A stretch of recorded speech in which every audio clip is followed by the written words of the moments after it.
Okay. Hey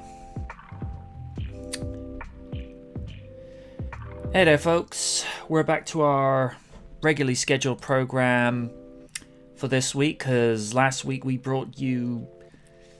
I'm going to be quite frank, it was an impromptu end-of-year panel, even though it was advertised months ago, but because of what's gone on in the world since March, talking about new movies has been kind of hit and miss. How you doing, Sean? With the only real newest movie that was out this year that could have been enjoyed by a major audience was Sonic the Hedgehog. Wonder Woman 2 is set to come out this week in theaters. As to how much of an audience they're going to get remains to be seen. Because obviously at the moment with cinemas, yes, you're going to be able to get some kind of audience that are going to be socially distant, but it's not going to be the full whack that Warner Brothers would have appreciated, considering, let me just have a gander at the budget for Wonder Woman 1984. The budget is set to be 200 million, which, you know, for any superhero movie these days, that's still quite a tall order, but maybe Warner Brothers knows something we don't. Maybe they'll be able to recoup some of it with like advance passes on HBO. And that's something that worries me a little.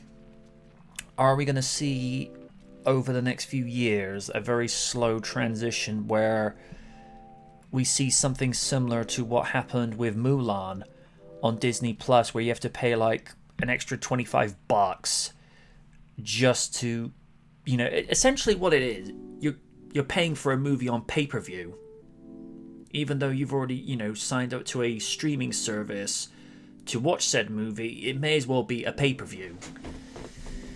And the reason I still advocate for going out to the cinema, for a number of reasons actually. Number one, it gets you out of the house. Two, provided you're the only one who's watching in the theatre, and for me that's happened on more than one occasion, you're in an environment that's not your own, and you're able to escape reality, but more importantly, you're escaping yourself. And what I mean by the context of that is going to get a little bit philosophical. You're escaping your usual situation, your worries, stress, whether it be work or personal related. You're escaping yourself, and you're allowing yourself just to be you at your most carefree. So in Lydia's case, that'll be her sat in the theatre by herself watching Terminator 2 with as much popcorn and soda as she could care for, and just smiling anytime the Terminator tries to crack out, you know, any wit that John was teaching him at the time. It's just that separation from the things you would usually worry about, and the only thing that you're concentrating on is your hero on screen, whether it be the Terminator, whether it be Superman, whether it be Kenshiro, if they ever decide to do a full-length animated feature on the big screen, or heck, if the BBC ever decide to pull the trigger and do a fully budgeted Doctor Who adaptation on the big screen. Yes, please. Basically, folks, cinema is there for a reason. I don't want it to be this thing where it just all goes to live streaming, because then nobody will leave their houses. And the whole point of it is, like I say, it's just to get you out of the house. And then when you go out, having left the theatre afterwards, you go for a bite to eat. You go do a little shopping. Or Raiden's case is looking from the balcony. Now, where are those L's I can hand out to people? Ah, yes, you! You're wearing a Paul Feig Ghostbuster shirt. Come here and get what's good for ya! I could just see him loaded up with an L cannon. And there's just like L-Man walking in. What are you doing with my weapon here, Raiden? Come on, give me that here. That's got Heath Slater shirts in.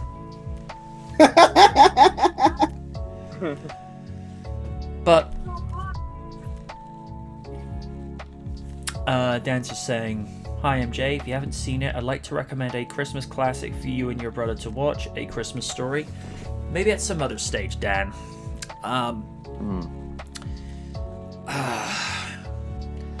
You know, I really don't want to kill the beat, but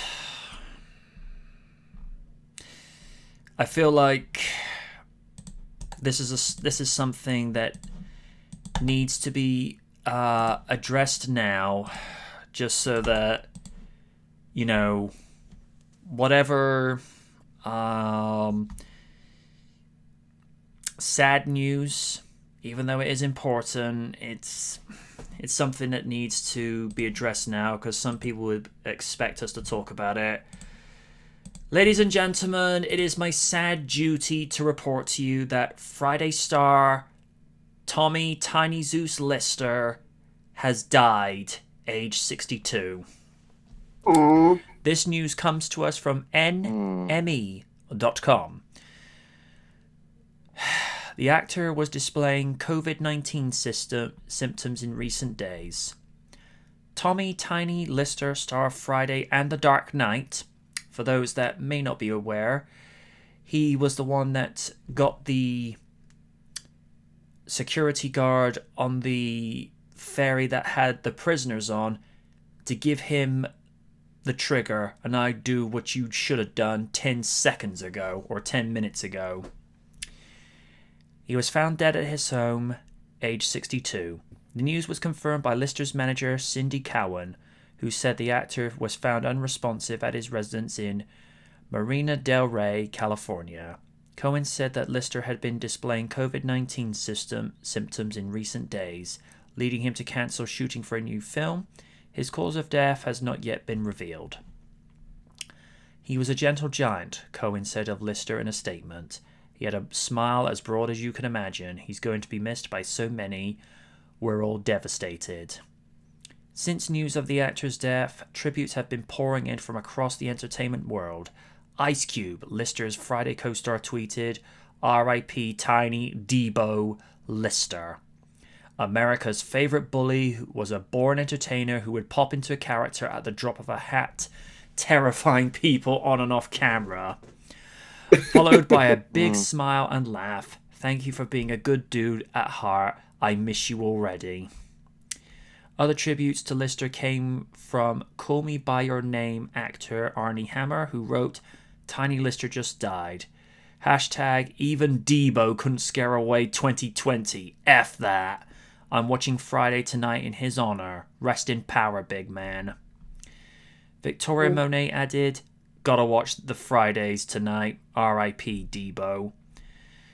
Most of you remember him best as Debo, but my first and fondest memories of Tiny Lister was when he and Zeus wrecked Hulk Hogan. ImagineOni's going to be watching that a little bit later. Probably. I directed Tommy Tiny Lister about 6 years ago. There was nothing tiny about him. He was a towering force on set. Wish his family peace and healing now. Lister's most famous role came as Debo in 1995's Friday. He also went on to appear in the film sequel Next Friday. Personally, for me, that wasn't as good as the former, but it is what it is. As well as appearing in The Fifth Element and The Dark Knight, Lister was also a professional wrestler under the name Z-Gangsta. He was also in a not-so-well-known sci-fi horror called Dracula 3000. Let's just put it this way. I saw half of that movie. That shit is so bad. Let's put it this way, more or less just building upon what Raiden just said. It's one of those. It's not even. It's so bad, it's good. It's just so bad. It's like, oh man, that's nasty. Yeah. I think probably what I saw of Lister is probably was referenced in that. Also, he also had a couple of appearances in The Fresh Prince of Bel-Air. Yeah. Where Aunt Viv, even when you as Aunt Viv can silence Debo, oh, you got power. And she goes, he's just going up, goes, now hold on a minute, boy, do not test me. Yes, ma'am. I'm like, damn. It's like, damn, we got a badass here. I remember that episode. Yeah, I think it was. Yeah, I think it was when Will Beck called that he could survive in the hood. And of all things, Carlton was daring to go into MacArthur Park. I mean, even Will wouldn't go to MacArthur Park because I'm guessing that's just a part of LA where it's just like, don't do it. Don't do it. Yeah, it's pretty bad. I mean, as Philip and Vivian were so pointing, I was like, you were taking a chance just by going to Compton. And if we know Compton as it's been depicted as in TV and film, ooh, not good.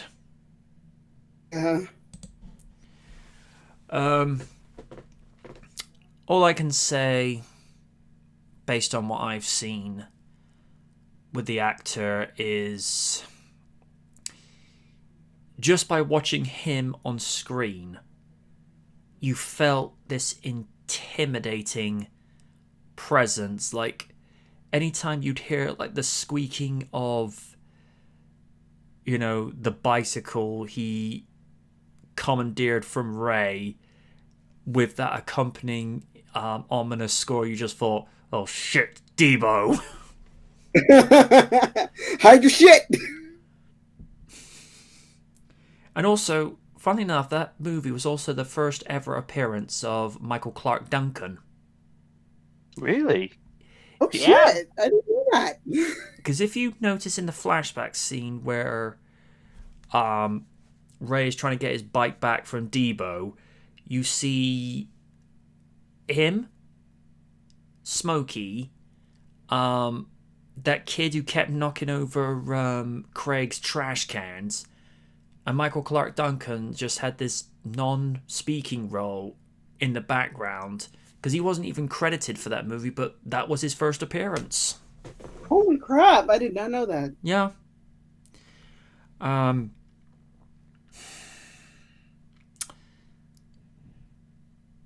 For Lister, he was good at what he did. I don't think people really appreciate just how good he was at being Debo, because Ice Cube chose the right guy to play that role. I think if someone else had been cast to play him, it might have been still good, but would it be as we know the role today? Because even when, you know, Lister would show up at like these sort of special appearances for like commercials or like celebrity events and what have you, he just had a presence to him, and as is said in the article, he would jump into character and just terrify people at the drop of a hat. Now, you know you're good at your job when you're able to do that. It's like Jim Cornette being able to go from Jim to Jim Crazy Cornette. Oh wait, or was that every day? Every day. Yeah. Every day. Especially when watching AEW. Yes. I may just go watch Friday myself later, because that movie, there's something about it. I think that was the movie where everybody just started saying "damn" all of a sudden, and then the movie that gave birth to "Bye, Felicia." Yeah. You got knocked the fuck out.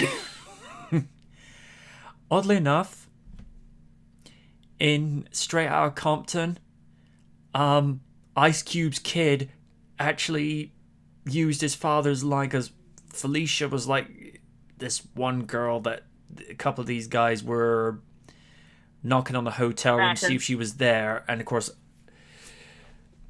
Ice Cube's kid just like pushes her out and just goes, "Bye, Felicia." I'm like, okay, I saw what you did there. And even they reused that line in Luke Cage when this gangster is just about to push this girl over the edge. He goes, "Bye, Felicia," and me and Rand are looking at each other like, did they just reference Friday?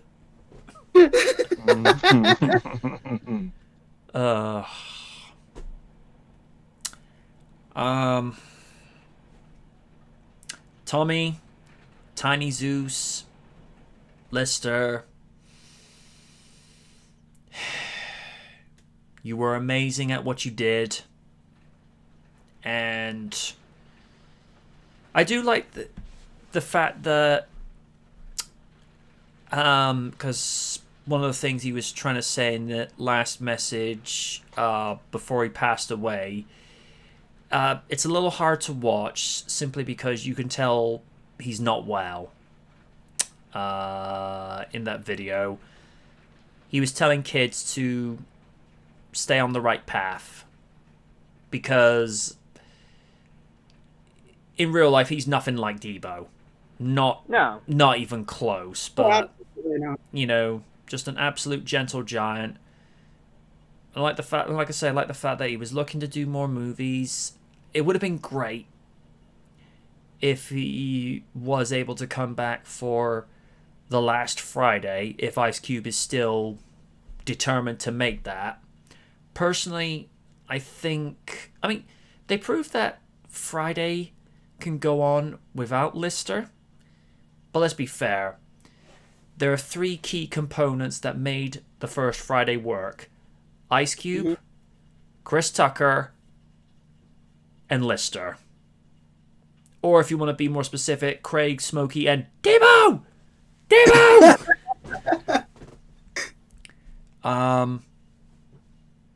Rest in peace, Tommy. Very good at what you did. I don't think they'll ever find a character actor to play that type of role ever again, including, like, what was that movie where, because someone was showing like a clip compilation in one video where he's in this old school Cadillac talking to someone to hit themselves after he had inhaled helium, which that sort of made itself amusing in its own right, because like this is a guy that's probably like 6'7", 6'8", and he's talking. This will be relevant to Steve. He's talking like Joe Pasquale, like having the lightest and squeakiest voice ever. Yeah.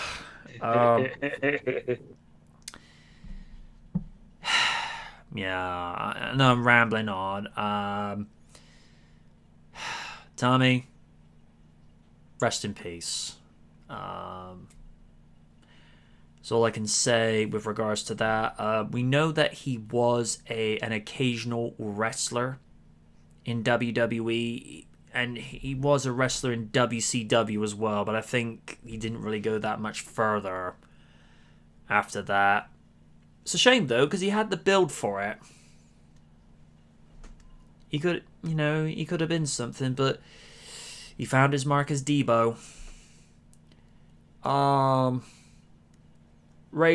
as somebody who's probably as complimentary to Friday as well, what are your thoughts? I mean, yeah, it was a definite shock to the system to hear that he passed. But sometimes you don't know how life is, how it's gonna be, especially with this damn pandemic. Tell me about But it.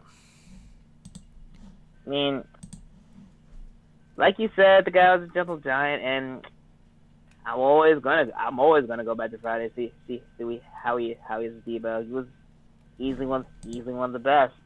See him other roles and see how different he was aside from that.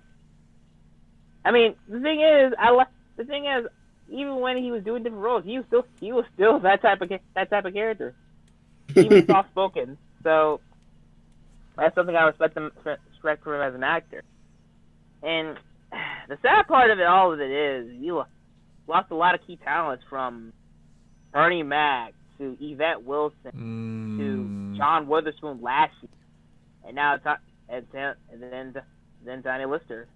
So yeah, it's really sad to see, but as long as people hold on to the memory of watching those movies, the characters and the people that play them are still alive in their hearts. So all I'll say is Requiescat in the Pache de Tiny Lister.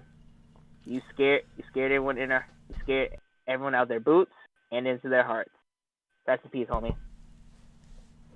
Yeah. Lids?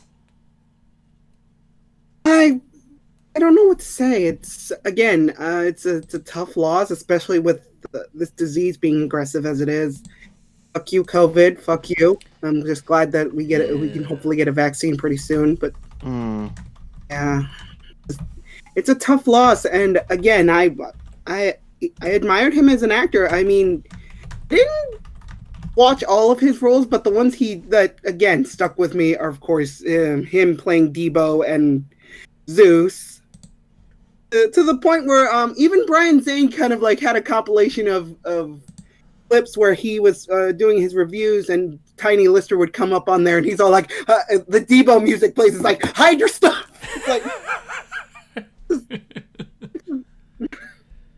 It's like this man was a very welcome sort of like actor, and the fact that we lost him to not just lose him, but lose him to this vicious disease is really, really sad. And wherever he is, like, I hope he's like watching down and smiling at all the people who remember him and remember him fondly.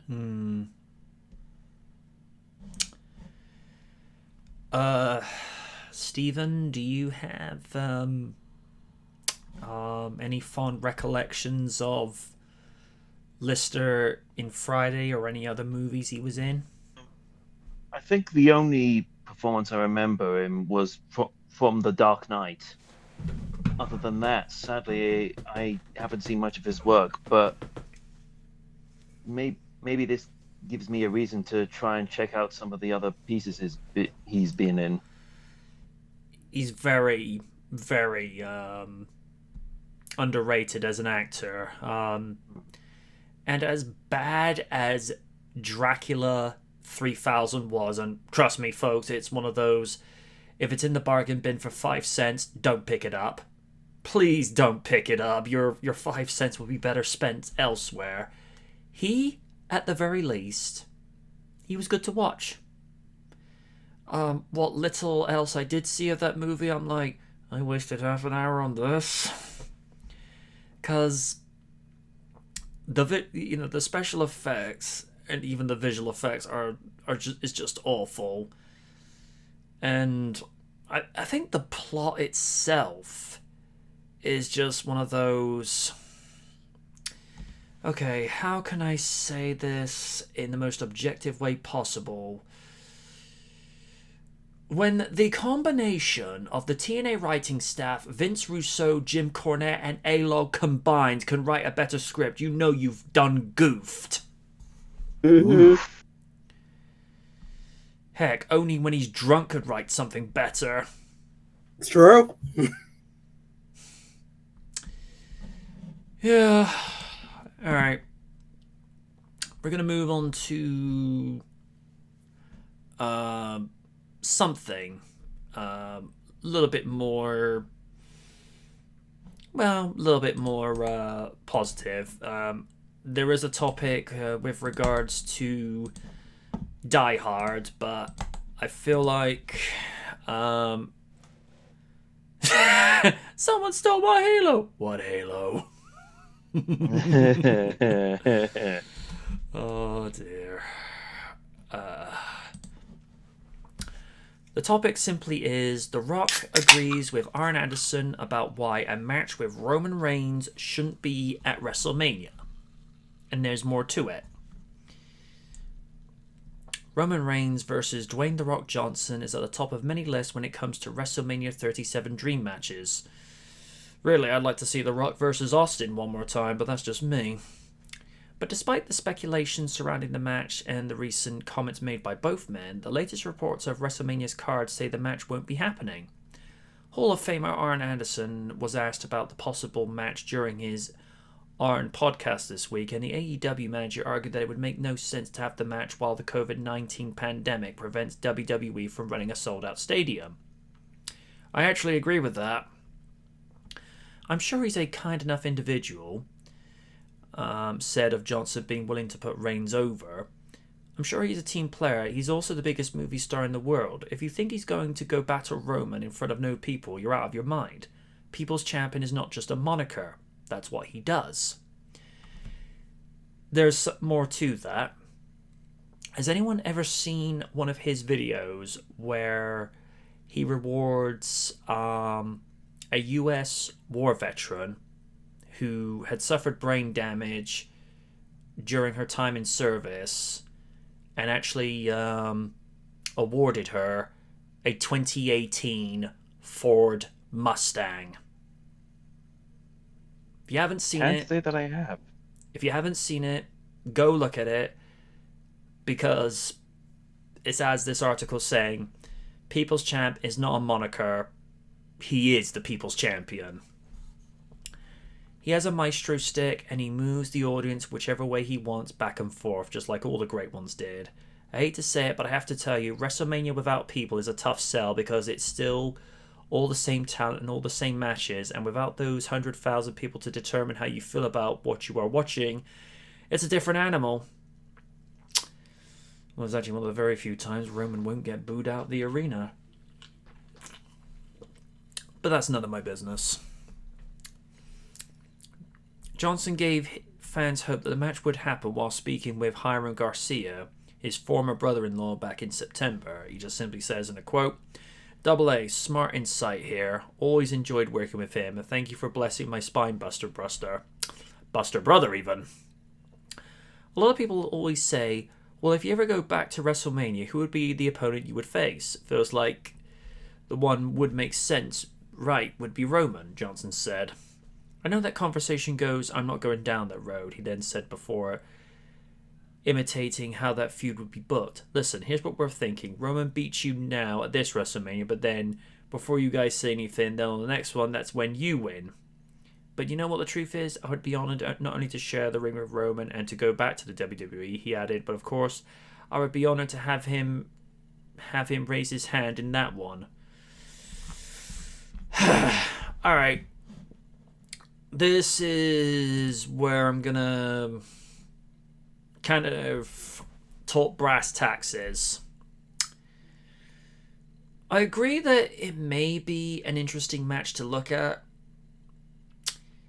but I don't know. I think Roman's been put over enough by not only The Undertaker, Cena, and various others. Roman's not that guy that needs any more torches passed to him. And if this was 5 years ago, when he was just getting himself set up as a main event player, then I'd say okay. But he's a 4-time world champion. he's somehow Cena's replacement. So you replace bland with blander, and I don't know. I think it would make more sense if Rock was there to put over someone in the same vein that Rock put Cena over. But this is also a train of thought. Did Rock need to put Cena over anyhow? Cena in 2011 was a 9-year veteran, well-established WWE superstar, multiple-time world champion. I mean, yeah, it was like, a battle of the ages, but people were comparing this to Rock versus Hogan. No. Rock versus Hogan was a way better match. Cena it wasn't versus the best Rock. match. Go on, man. It wasn't the best match, but it was kind of the best match, but it wasn't like a wrestling clinic. It was just a spectacle, to a battle of two icons. I think the thing is with Cena, but the way it was promoted, it took away from a lot of the guys that was currently in the company.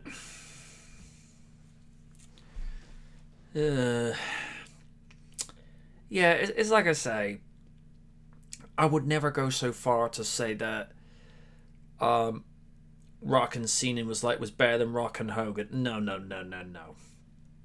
And it's why, like I say, I'm not sure that Rock needs to put Roman over, because...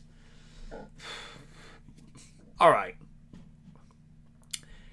If we were to have a WrestleMania match where Rock put Kofi over, a guy who desperately needs to be put over more, I'd be like, yep, absolutely, I will actually go out and buy this on pay-per-view.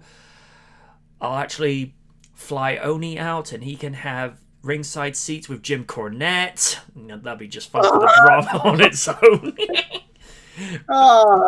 And then there's Raiden sat like 2 rows behind me, popcorn's like, I don't know what you're all about. It's like, I'm here for the ringside action that's happening from me. Only trashing Cornette. This is gonna be good, son. So, I don't know. If this was a much more rookie-based Roman Reigns, I have no problem with Rock putting him over, but Roman's been in this since 2012. The fact that they would even suggest to bring Rock in, it's just a way to try and legitimize Roman even further, when fans have been saying for the longest amount of time, stop forcing this guy down our throats. Now, this is where I'm going to be that guy a second. I'll grant Roman this. Ever since this heel turn, he's gotten a lot better on the mic, and his character has improved tenfold. I'll grant the man that. But let me think. It's like the same way they're trying to shove Charlotte down our throats, before, she went on the inactive list. Absolutely amazing competitor in the ring. Probably, in the top 3 of the talent that has come through in the female division. Absolutely. But personally, and if Nature Boy is listening to this, Nate, I say this with the deepest respect, the only reason she's even in the position that she's in is because you politicked to get her into that position. If she wasn't billed as Ric Flair's daughter, I doubt she would be in the position she's in now. Some may see that as an unpopular opinion. There's an expression that one of my friends said once, and I believe this is valid. I am only responsible for what I say, not how you interpret it. If I say something that is my opinion, and you don't like what I've said, that is not my responsibility. I am not responsible for your feelings. Now, some may not like that, okay? But I don't know. Well, Dan's just saying, it's funny how Roman seems more loved now than what he was back in the mid-2010s. Unlike Charlotte, I'm not as annoyed with him being on screen as I am with her. I'm glad I'm not on my own with that, Dan.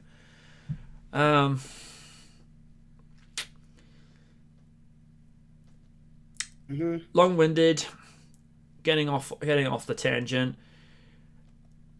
I agree, like I say, the match should be at a Mania where there's people there, but Brock, don't put Roman over. He doesn't need further legitimizing. You need to put someone over that really needs that rub.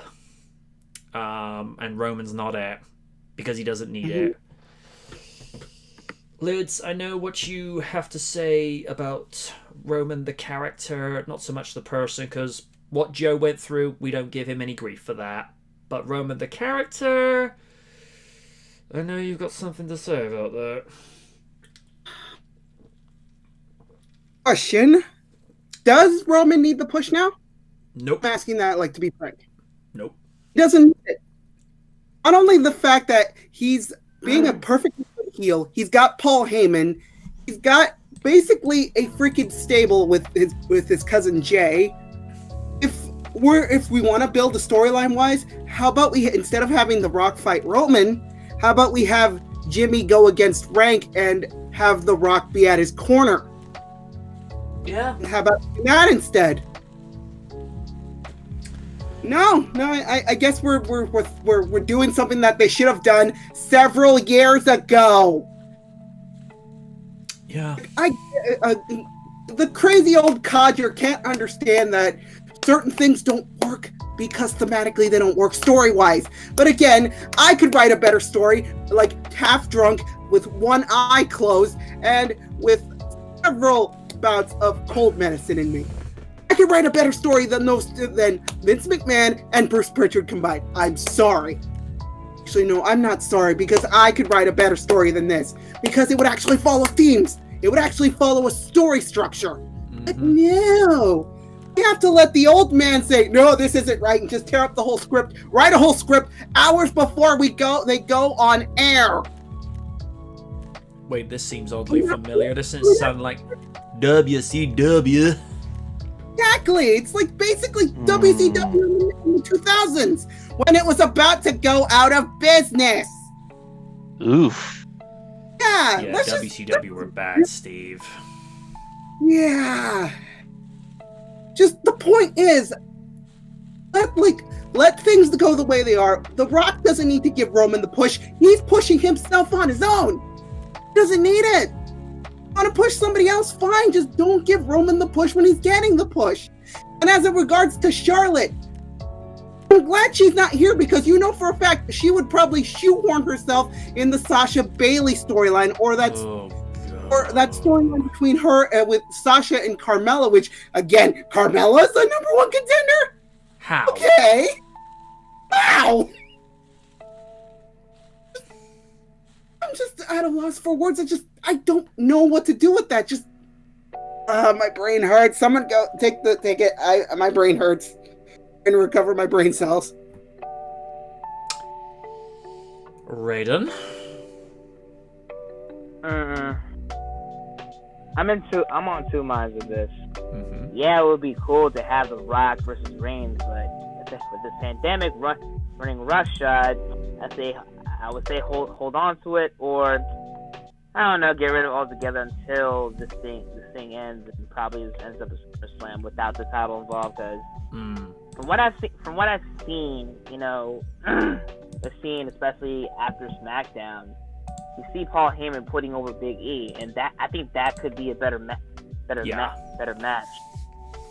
You know, because New Day is separated. I mean, you got Kofi and Xavier on Raw. Now Big E's is basically building up his reputation back as a single star on SmackDown. So doing that could work. It's just unfortunate that a damn shame that the man that has a working goldfish for a brain might not see it. Hmm. You know, it's basically said, hey, I have a good idea. Let me fuck it up multiple times and then have it, and it doesn't hold up well. You know, it's always going to be an overarching thing when it comes to supporters who want to see the product do good, but you have an old man who's still holding on to old morals. And I've said this enough about Charlotte. It's like the fact that she isn't here is good for women's wrestling, but half and half, it's not doing well. Even though Sasha and Bayley are definitely holding it up as well. So I think for this is just I don't know. Some say it's good, some say it's bad, but hey, you know, it's the WWE. It's basically watching a good product, half good product with someone on his toes saying, hey, let me mess this up some more so I can create controversy. Simple as that. You make an interesting point of saying, you know, storylines that get messed up. The story that began with CM Punk versus John Laurinaitis, yet it's John Cena that ends it. How and why? I mean,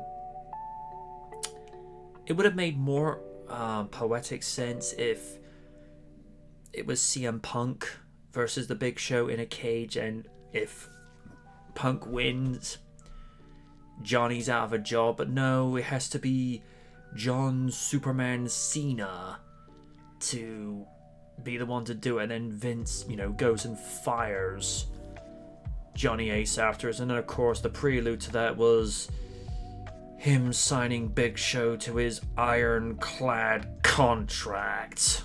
Ugh. That line was like a precursor to Best for Business.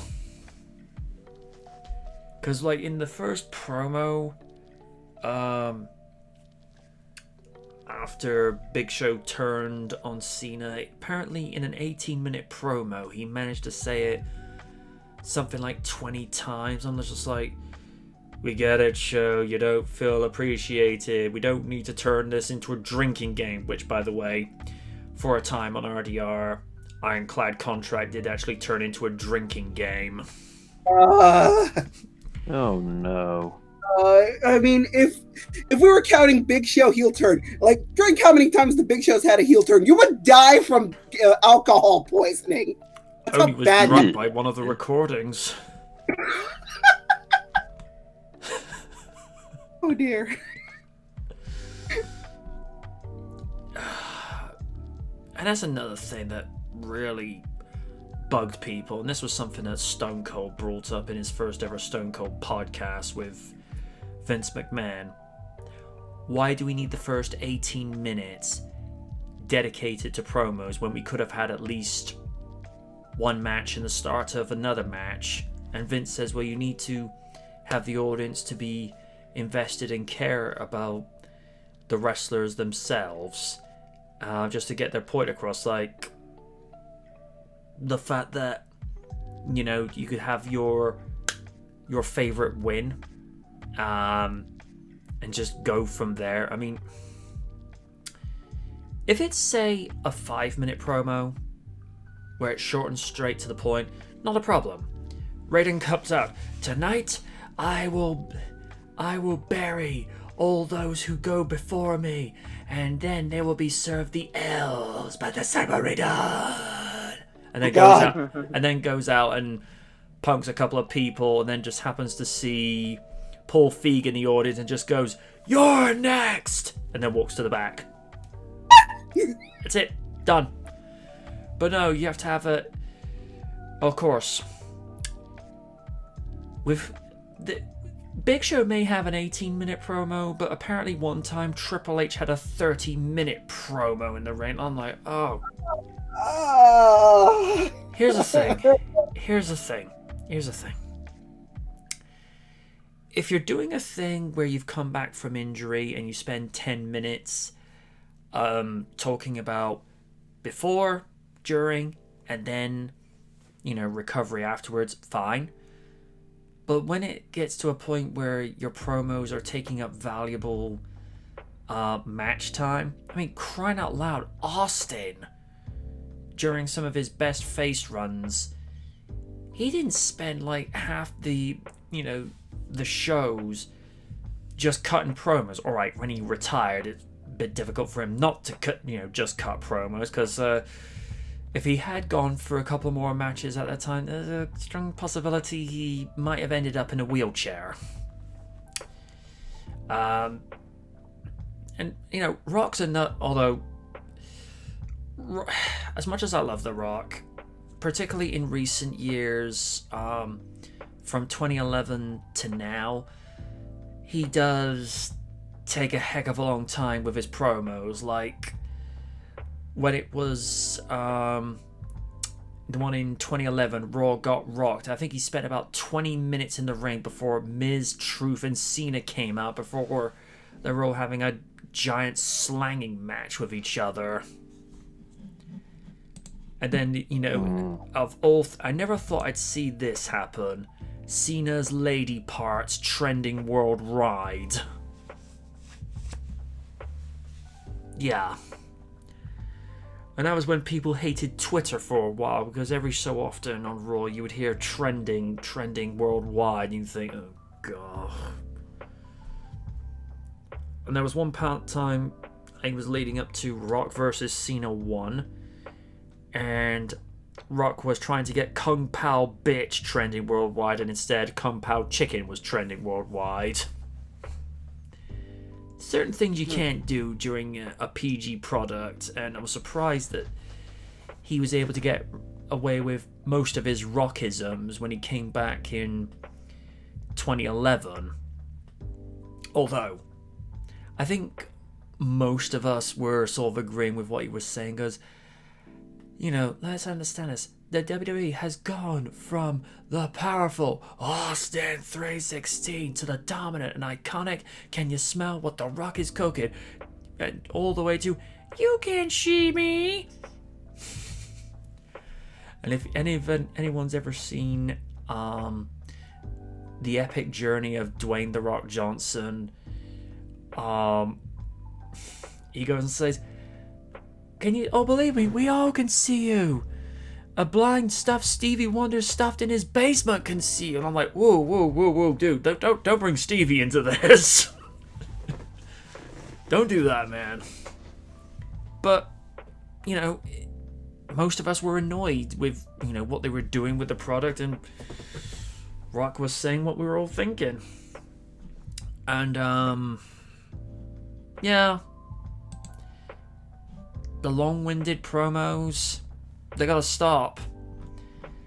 And Cena could be guilty of these, especially when he was trying to... Whether it was intentional for him to come across with this very sort of Christopher Reeve Superman type of persona, I don't know. All I know is I preferred Cena when he was being the rapper with a little bit of an angst in his promo, rather than trying to come across as this 70s styled white meat babyface persona, because as it's been living proof since the Attitude Era, people don't care about that no more. The only one that got over with that type of babyface persona was Hogan. It works for Hogan. It doesn't work for anyone else. I mean, it's as you said the other week, Raiden. People could live vicariously through Stone Cold because he was doing what everybody wished they could do. And with Cena, it's just like, I think it was a problem if it's just overexposure. He got to the point where he was almost, and I think Silent Night said this in, It was either the review of Survivor Series 2011 or it was the RDR of that week. Cena was basically being, spoon-fed title shots at that point. And it's one thing if you are able to earn them, but he was just at one point, "Oh, hey boss, what am I doing tonight?" "You've got a title shot." "Okay, who do I face to get it?" "No one, because you're my boy." What? And the sad truth is that probably would be like a conversation.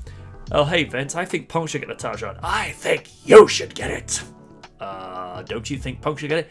"No, because I like to think of you."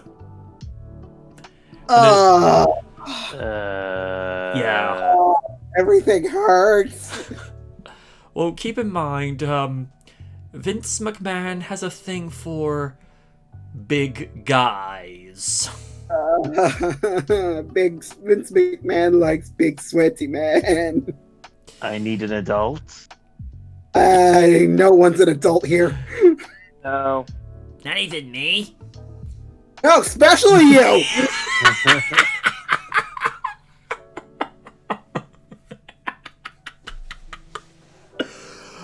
Oh, I'm gonna eat a stunner for that one.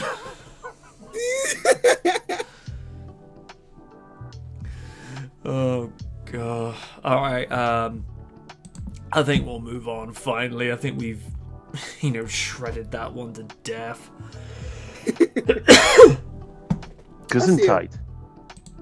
No, I coughed, not sneezed. Oh, it sounded like you. Sorry. Yeah. No, I got kind of got an on and off cold. It just won't go. Here we go again. Die Hard Christmas movie debate reignites as Bruce Willis stunt secrets are revealed. Die Hard cinematographer reveals why Bruce Willis chose to do his own stunts while explaining why Die Hard. 1988's Die Hard became the movie that catapulted Bruce Willis, who was previously known for playing the everyman, into a legitimate action star. A big reason for Willis's new image was that audiences could see it was him doing most of his own stunts. Excuse me. The film cinematographer Jan de Bon revealed that the actor was initially reluctant to do the stunts on his own until he realized that doing so would actually make his job quicker and easier. In the beginning, Bruce didn't want to do the stunts, but when he started to realize, wait a second, if I do it myself, there will be 3 cameras on me instead of 1 because they won't want to do that many takes. Actors like that because it means they don't have to do the scene over and over. If you notice that all the attention is on you and you getting it right the first time, you're more willing to take risks. My experience has been that each time actors do stunts like that, they're so happy and proud of themselves afterwards that they actually did it. While Die Hard is genuinely acknowledged as one of the greatest action movies of all time in recent years, it has also earned another, much more surprising title of being one of the best Christmas movies of all time. Yes, it is. Do not argue. Yes. Yes. Fans are still divided over whether Die Hard qualifies as a Christmas movie. Yes, it does. For de Bon, the answer about this movie, this Bruce Willis classic, is clear. I'm not sure if the spirit of Christmas is fully embraced by that movie, to be honest.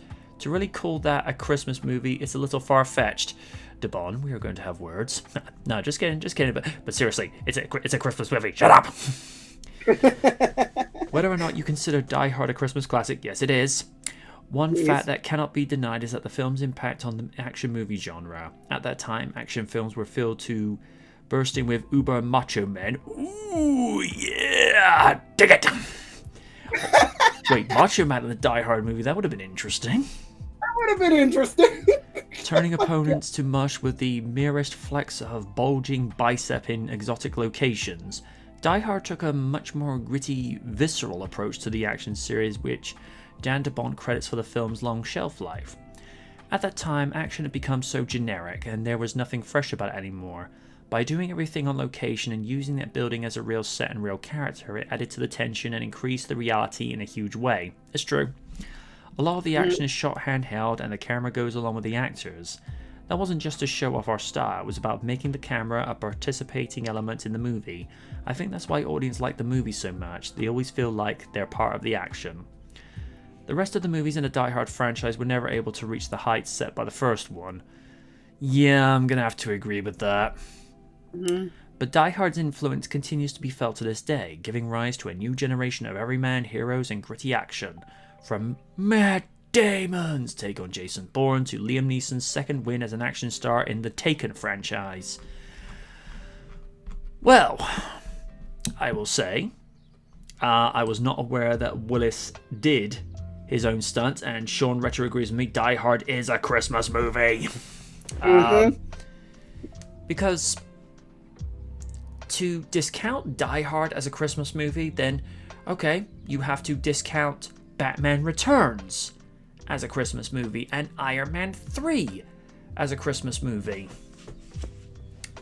Because what says more about Christmas in some way whereby you're willing to do anything and everything to protect the ones you love from wrongdoers?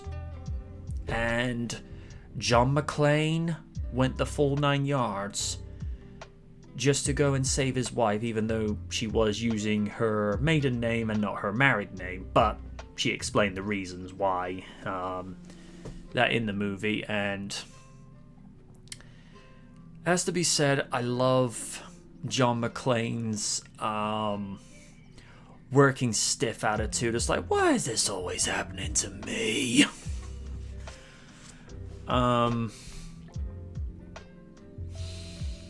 But seriously, it's a Christmas movie. End of discussion. There will be no further talk of this. Lydia, your thoughts?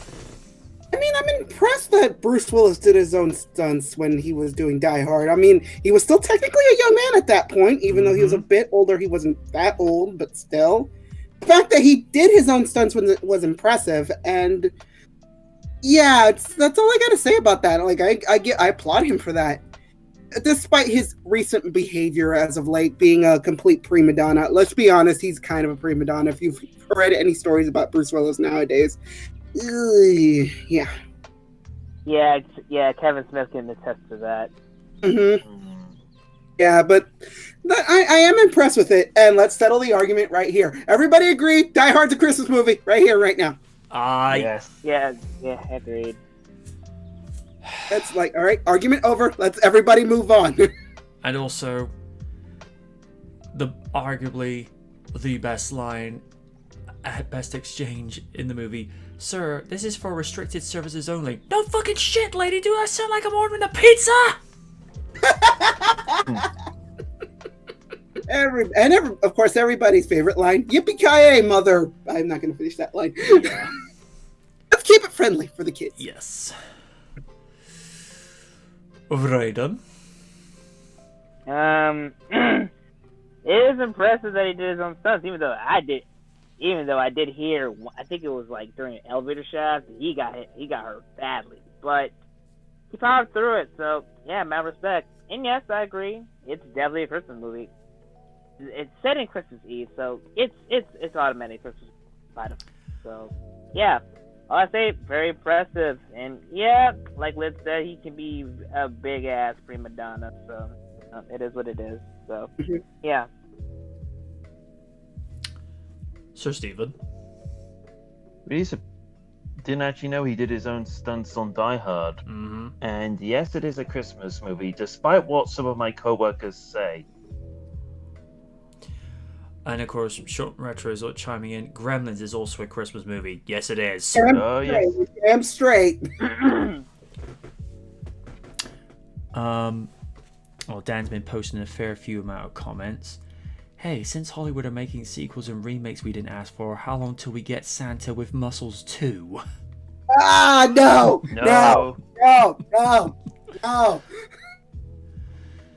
It would be the first time WWE Studios gave us a sequel we didn't ask to receive. Yeah. I missed when Carmella teamed up with R-Truth. I did actually like their pairing. It was... I did too. It's like, it was silly. Silly in a good way.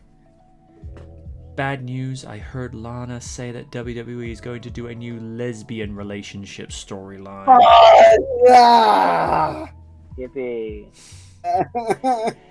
Anyone remember Bischoff's lesbians? No, Unfortunately, no. Yeah, I even asked. I Right. buried that in the dark recesses of my brain. Thank you. Right.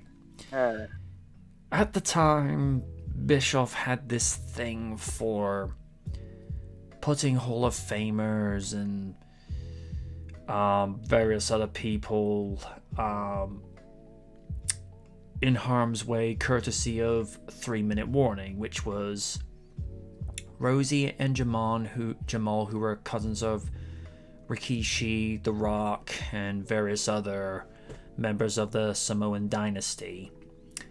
And Bischoff, now to be fair, Bischoff hated this angle. It was the brainchild of you-know-who. Mm-hmm.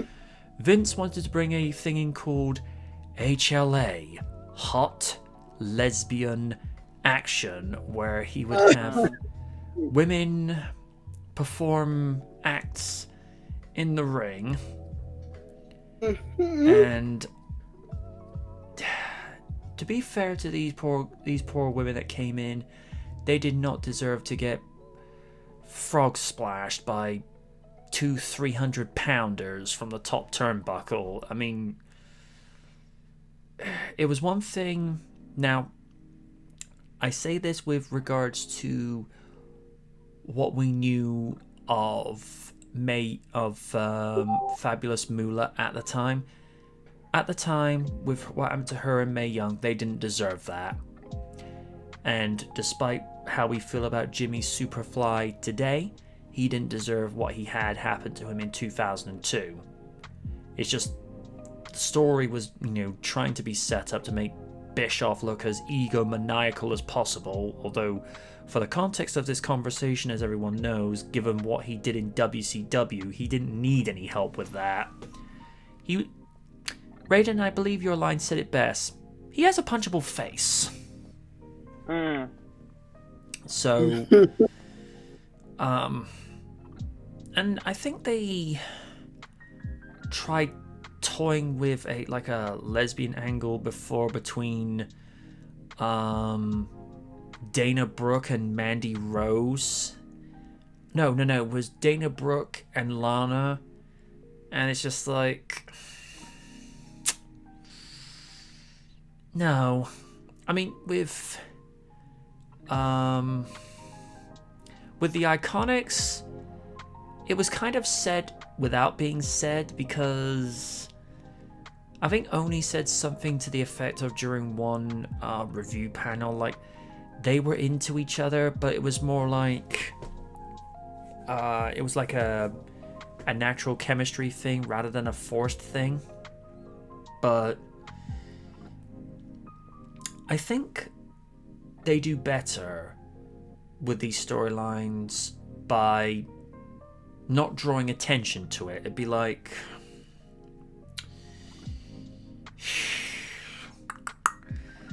let's say, for the sake of discussion, Lids is brought into a storyline where she's paired up with a much younger Trish Stratus, and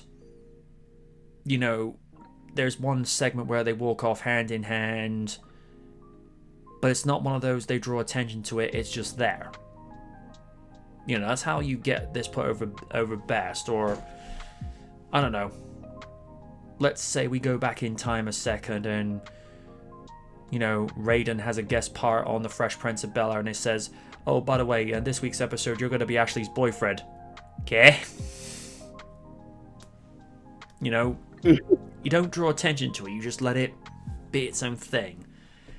And trouble is with old Vinny, he likes to try and push the whole controversial stuff, but it's just like, you've done it for so long, it's not even controversial anymore. It's just like Wacky Mackey's Monday Night House of Emporium fun, I don't know. What else did Dan say? Considering how they botched the last one, I'm afraid. Speaking of Vince, what would happen if he was ever visited by the ghost of Christmases past, present, and future. Nothing would happen. Probably not. So, Ghost of Christmas Past would be Hogan. Christmas Present would be Roman Reigns, and Ghost of Christmas Future, let's call it for what it is, it's The Undertaker. The next time Big Show turns heel, oh god, I want to hear the next wrestler yell, "Curse your son, but inevitable betrayal," as Big Show beats them out for the countdown. Why am I suddenly imagining Vince McMahon as the king from Zelda CDI? Oh no. I wonder what's for dinner. Actually, I could actually hear Vince saying that. King Vince, my boy, this title shot is what all true warriors strive for. Yeah, we're definitely gonna move on to something else now. This is getting weird. We said what we needed to. Okay.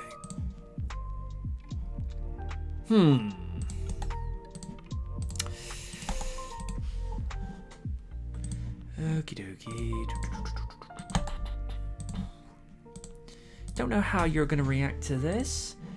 Hayden Christensen is really excited to return as Darth Vader. It feels good to be back. Hayden Christensen opens up about becoming Anakin Skywalker once again for Disney Plus Obi-Wan Kenobi miniseries. It was recently announced that Hayden Christensen will be returning to the Star Wars universe in the Obi-Wan Kenobi spin-off series greenlit for Disney Plus in the role of Anakin Skywalker. The actor will be teaming up once again with Ewan McGregor in the role of Kenobi. Christensen opened up about his role in this series and teased a possible confrontation between Anakin and Obi-Wan. It was such an incredible journey playing Anakin Skywalker. Of course, Anakin and Obi-Wan weren't on the greatest of terms when we last saw them. It will be interesting to see what an amazing director like Deborah Chow has in store for us all. I'm excited to work with you, and again, it feels good to be back. Lucasfilm President Kathleen Kennedy described the events surrounding Anakin and Obi-Wan's reunion as the rematch of the century, which sounds about right given the last time they appeared together in a movie in which Obi-Wan beat Anakin so hard he turned into Darth Vader. The Star Wars history between the two characters is a long and complicated one. While Anakin was living as a young slave on the planet Tatooine, he was rescued and taken under the wing of Jedi Master Qui-Gon Jinn, who was also training a young Obi-Wan Kenobi at the time. Following Jinn's death, Kenobi promised to take over the role of Anakin's Jedi mentor. Unfortunately, the growing darkness inside Anakin was not to be held back, and he eventually turned himself over to the dark side. He went and joined TNA. Yeah, I really should drop it with those jokes. It's really not that good anymore. Taking up the new name Darth Vader. Thus, Obi-Wan was forced to battle his former pupil. He left Vader on the planet Mustafar, badly injured and close to death, until the fallen Jedi was rescued by Emperor Palpatine and placed inside the iconic black robes and life-saving armor that Vader wore for the rest of his life. It is not yet known which part of Anakin and Obi-Wan's history the upcoming series will focus on. Since audiences have already seen the movie regarding the final battle between the two, it would make sense for the new series to go back further into the past, to the time when the two were highly decorated Jedi Knights working on missions together. But Kennedy's statement seems to imply their final battle on Mustafar will also figure in the show. Fans were surprised to learn Hayden Christensen was willing to return to the role of Anakin once again.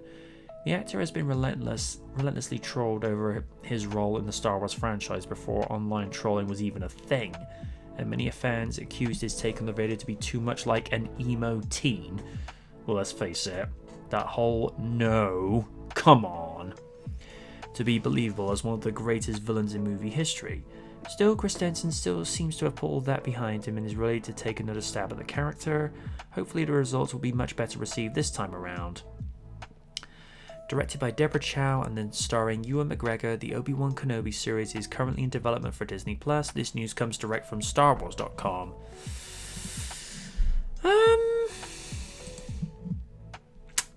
I'm all for it.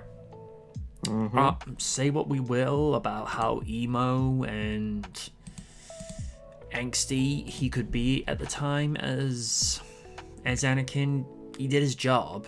I do agree the last image that we saw of Vader in episode 3, it was a little soul destroying.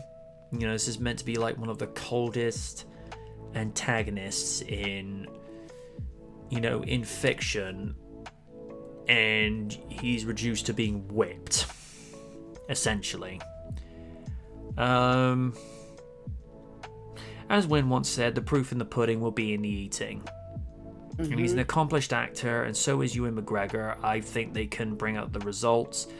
But considering that this is supposed to be a series that's supposed to go into the past and build up to the fight on Mustafar, then they're going to have to do some reasonably good makeup work or some de-aging processing, because it's been 15 years since episode 3, so yeah. Steven, as the resident Jedi Master on this show, what's your thoughts? It sounds promising. Although many people have a few flaws with Hayden Christensen as Anakin, I would put that down to bad direction from George Lucas. Don't get me wrong, he can do good writing, but for directing, he kind of has a few issues here and there. Although one thing that I'm wondering is, if it's going to be set before Revenge of the Sith, they're going to have to be very careful where they tread, because the Clone Wars series was very popular, and for some people it filled a lot of gaps within the timeline. So they're going to have to be very careful how they write it and where they place it within the whole canon. Yeah, I agree. But I look forward to it. Liz? I'm of two minds about this, because I'm okay with Hayden Christensen coming back. I didn't feel he was the problem in those movies. The problem in the prequels was the direction. They were directed to have these like mannerisms and these vocal performance. You made an Oscar-nominated actress look bad. You made Samuel L. Jackson look boring. I know. You don't do that. I don't blame Hayden Christensen for that at all. He's actually decent in other roles that he's been in. So Jumper, I'm all for him. Oh yeah. Yeah, exactly. I'm all for him coming back as Anakin again. But my question is, are they going to do flashbacks where Obi-Wan is having conversations with Anakin in the past before he turned into the dark side? Or is he going to be Darth Vader? Is James Earl Jones going to come back again? I don't know. It still confuses me how they're going to do this, but I'm all for it. Again, like our resident badass Rogue says, if the proof's in the pudding, it's in the eating. So I will wait to see what happens. Obi-Raiden, your thoughts? I'll be honest. I'm half and half, don't care, but on another hand, like, hey, if he goes back to this role, that's cool.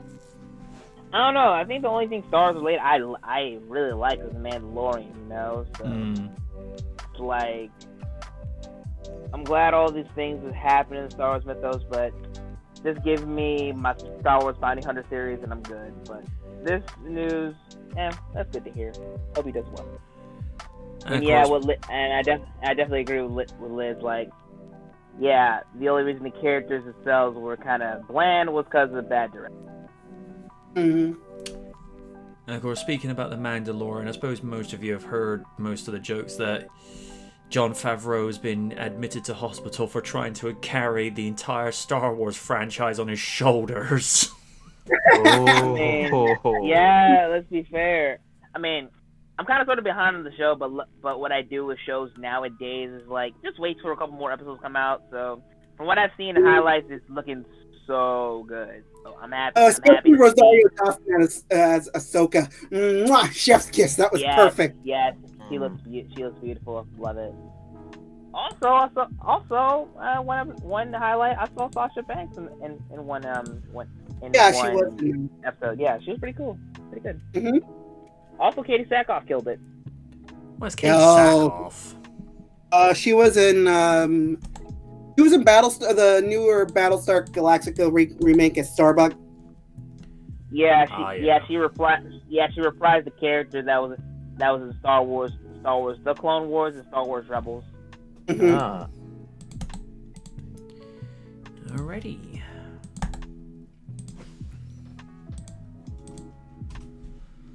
Next one. Mark Ruffalo comments after Hulk is confirmed for She-Hulk Disney Plus series. MCU mainstay Mark Ruffalo has addressed Bruce Banner's return in the upcoming Disney Plus series She-Hulk. Marvel fans were treated to a whole host of updates surrounding future releases last night during the Disney Investor Day, and one such surprise is the return of Avengers Endgame star Mark Ruffalo as Bruce Banner, aka the Hulk, in the upcoming She-Hulk series. While the actor has now taken to social media to address his imminent comeback, did you miss the Hulk? Mark Ruffalo joined the Marvel Cinematic Universe back in 2012's The Avengers, taking over the role from Edward Norton. He was unfairly ousted, who left the franchise following The Incredible Hulk. Since then, Ruffalo has appeared across the franchise starring in Age of Ultron, Thor Ragnarok, Infinity War, and Endgame. The actor's laid-back likability and pitch-perfect comic timing have made him a welcome addition to the superhero roster, with his take on Bruce Banner providing an endearing, comforting presence amongst the comic book movie chaos. While the character has not called for it perhaps as much as some fans would have liked, the actor is equally able to portray the torment necessary for the Jekyll and Hyde relationship between Banner and his monstrous alter ego. Personally think Norton did it better. Speaking of which, the Banner-Hulk alliance has really changed the events of Endgame, with the two vastly different characters now sharing one body and becoming what has been dubbed as Professor Hulk. There is no word yet whether Ruffalo will be appearing in She-Hulk as his human self, or whether he and Hulk will be keeping their arrangement. It all depends on when the show is set, whether Ruffalo will be appearing in flashbacks or present-day events. As for She-Hulk, the series will be run by Silicon Valley and Rick and Morty alum Jessica Gao, and directed by directors Kat Coiro, It's Always Sunny in Philadelphia, and Anu Vela, AP Bio. The show stars Orphan Black's Tatiana Maslany as the titular character and will center on Jennifer Walters, played by Maslany, who is a lawyer and cousin of Bruce Banner. Jennifer inherits Bruce's Hulk powers after receiving a blood transfusion from him, but unlike Banner, when she hulks out, Jennifer can retain most of her personality, intelligence, and crucially, emotional control. It always felt like Bruce got gypped in that department. It's a series about a woman trying to navigate the world and be taken as a working professional despite the fact that she is well over 6'7". So there are going to be visual effects. And green. Feige said during Marvel's presentation at Disney Investor Day 2020. The Marvel president called the series very funny. Well, she has been known for breaking the fourth wall in the comics, before teasing the arrival of other characters from across the MCU. Since Jennifer Walters is a lawyer who specializes specifically in superhero-orientated legal cases, you never know what Marvel characters are going to pop up from episode to episode. Feige said one character that we all know will make an appearance is the Abomination, with the Incredible Hulk star Tim Roth set to reprise the role. Okay, Disney, you're teasing me to sign up for your service. Don't do that. She-Hulk is expected to debut on Disney Plus sometime in 2022. The series is just one of a slew of original content with the Marvel Cinematic Universe, including WandaVision, The Falcon and the Winter Soldier, Loki, oh by the way, Black Widow supposed to be coming back, Hawkeye, Ms. Marvel Moon Knight, What If, Ironheart, Secret Invasion, and Armor Wars. This comes to us courtesy of Mark Ruffalo's official Twitter account. Well, we know that Banner is going to feature in some form or another, and also She-Hulk is likely to be as big as the Hulk.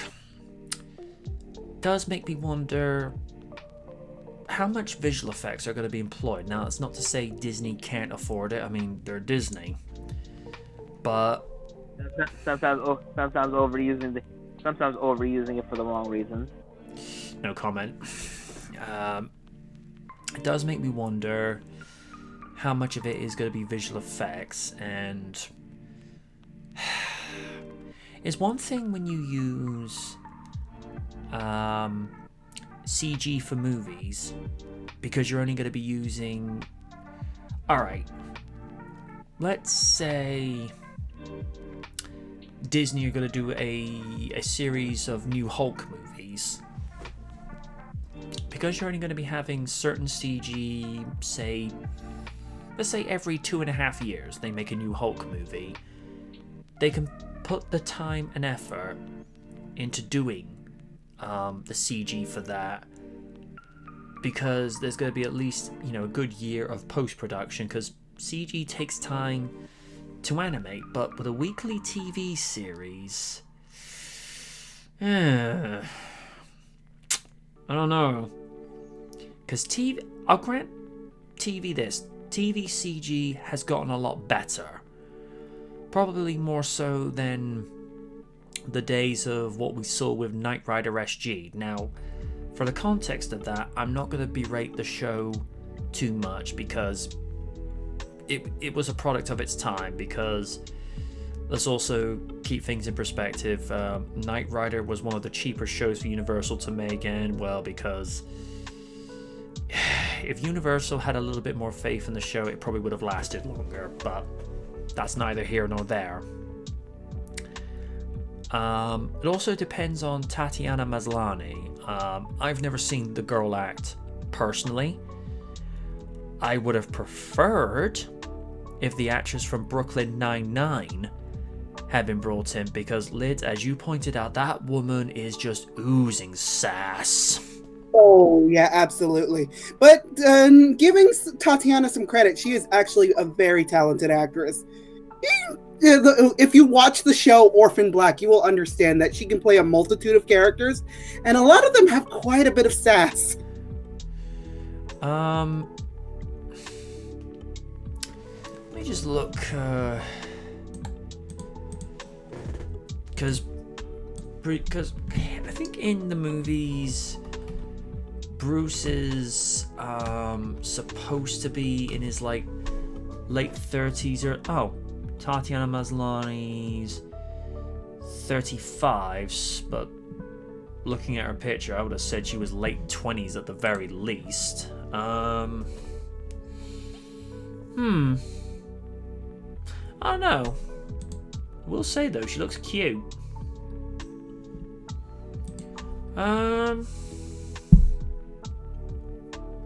Sean says, what I think She-Hulk needs is a J. Jonah Jameson just for the fun of it. Yes.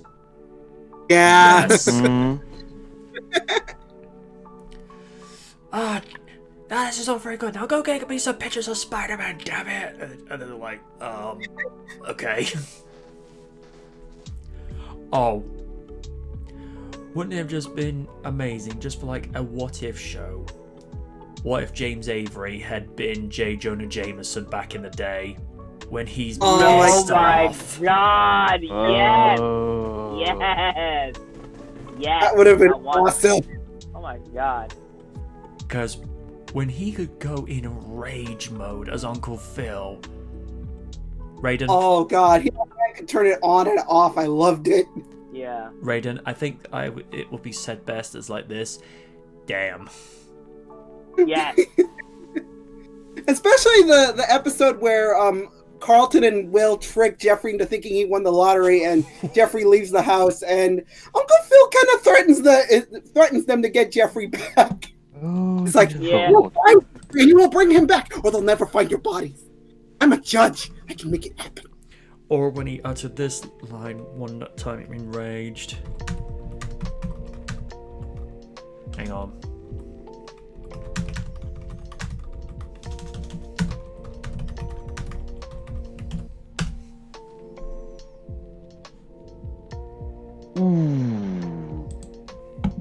Well done. Jesus.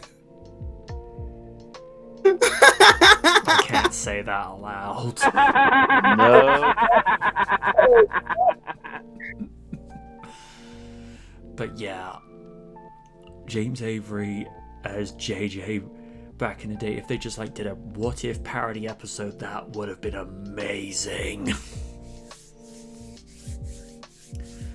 For some reason, I can see that as a Saturday Night Live sketch. Yeah?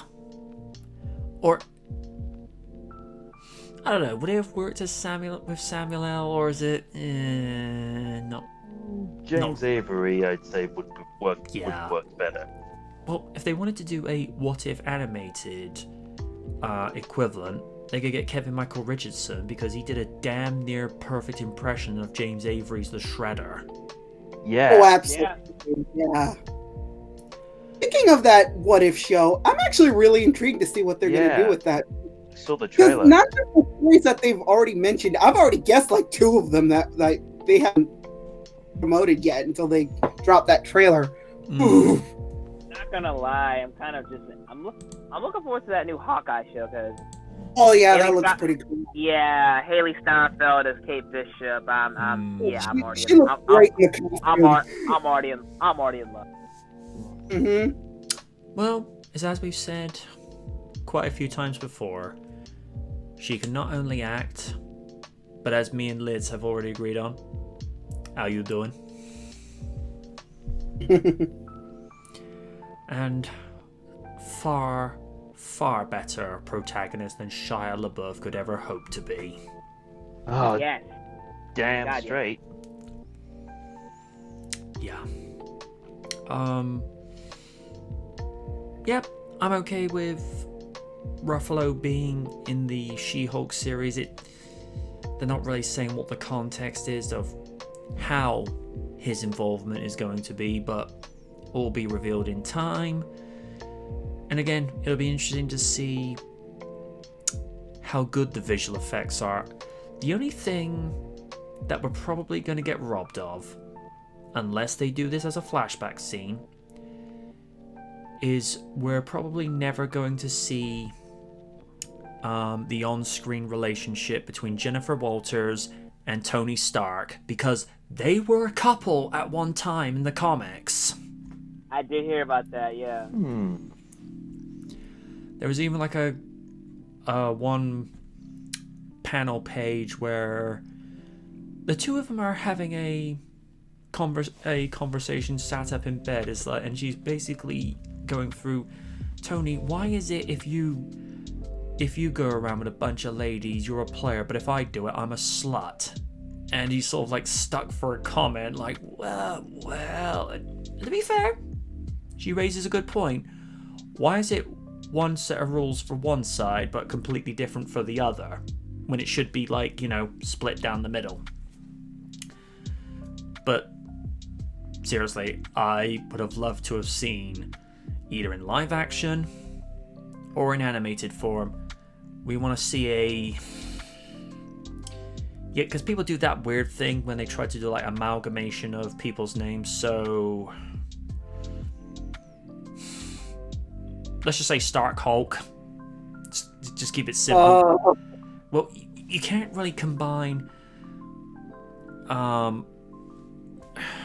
you'd say Gentone or Joni. I would have said Tonifer. Tonifer? Yeah, Tonifer works. Yeah.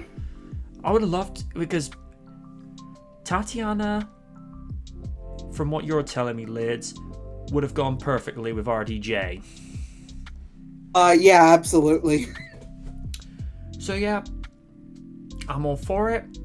All I ask from Tatiana is, provided this gets brought in, please break the fourth wall. Please break the fourth wall. Because that's what She-Hulk did in the comics. Oh, yeah. Answer me this, though. Does she have Kree Summer sass? I would say she does, but again, I'm on board. it's like... I'm on board. I'm on board. Raiden, thoughts?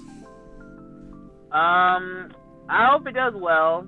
You know, kind of been off the Marvel I mean, I've been off the Marvel, train since Endgame. Honestly, I'm good enough for it. So it's cool that they're adding a lot of these shows just to, give a little bit after what happened after Endgame. Personally, I'm just waiting for Blade. That's the main goal. But with the She-Hulk series, I hope it does well because I kind of have an affinity with She-Hulk as a character, so hopefully it does well. And I got a lot of faith in Tatiana Maslany's portrayal of the character. So hopefully things get a little better, So yeah, looking forward to it.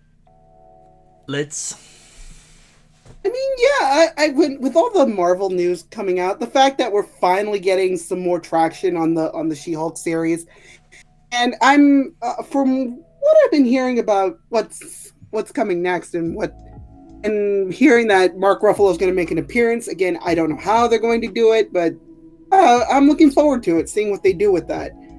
And that's all I got to say. It's like I'm looking forward to see what they do with it. So, Stephen?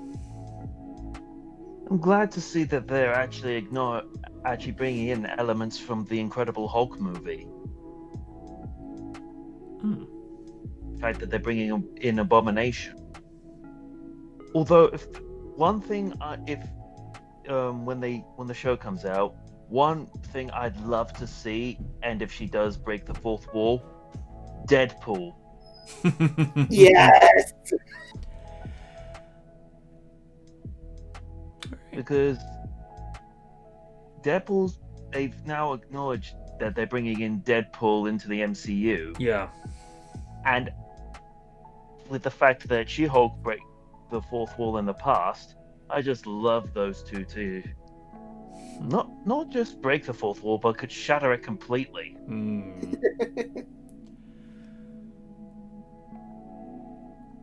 Well, look forward to it.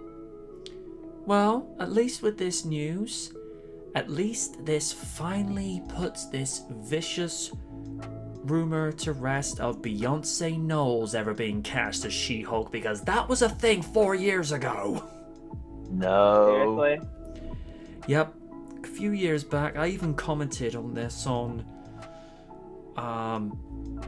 this channel. There was a rumor going around that they wanted Beyonce as Jennifer Walters, and I'm like, have you not learned anything from Austin Powers 3? Did you not learn anything from Goldmember? Here's the thing, and I say this with the deepest respect. Beyonce, heck of a performer, very, very deservingly decorated musician with more awards than people could name. The girl can't act for shit. Oh, absolutely not. I'm sorry. Very, very few recording artists transition from singer to acting. Only a few I can think of that have made that transition successfully.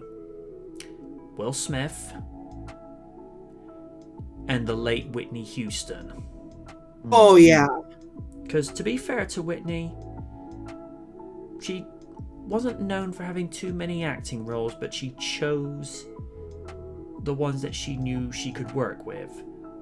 Oh, yeah. The biggest one to name, The Bodyguard. Oh, I love that movie. And one that not too many people talk about, Waiting to Exhale. Oh, I kind of like that movie. Which she actually did the main song for that, Shoop. Oh. Yeah. It's one of those... It's not something she would normally do back in the day before she went to make the big transition to R&B, because she would mainly do, particularly stuff in the 80s, she would do all these sort of upbeat pop numbers, and then a couple of soulful tracks, like when she did a cover of Dolly Parton's I Will Always Love You. By the way, she killed that. Oh, yeah. To be honest, that one's actually better than the original. I mean, I like me some Dolly Parton, don't get me wrong, but Whitney took it in a direction that not too many people were expecting. And, that solidified her as a legend at that point. Because when you can give, like, a performance like that, not only with a great soundtrack piece, but also a good acting performance to accompany it, because when you play opposite a long-serving actor like Kevin Costner at that time, you better bring your A game. But then again, it'd be no different if, let's say, you have Tom Cruise playing opposite Helen Mirren, or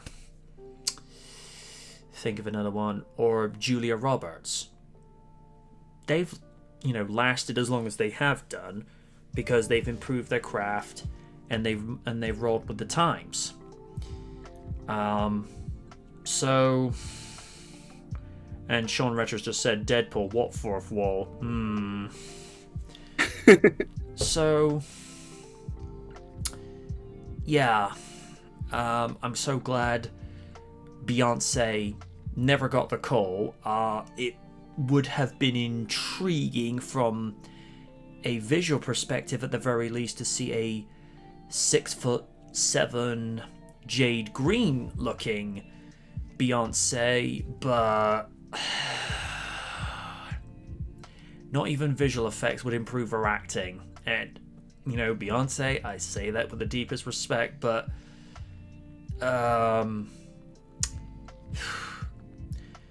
I'm probably going to eat a lot of shit from Raiden for this, but when you make Eva Marie look like an Oscar-winning actress, you've done goofed.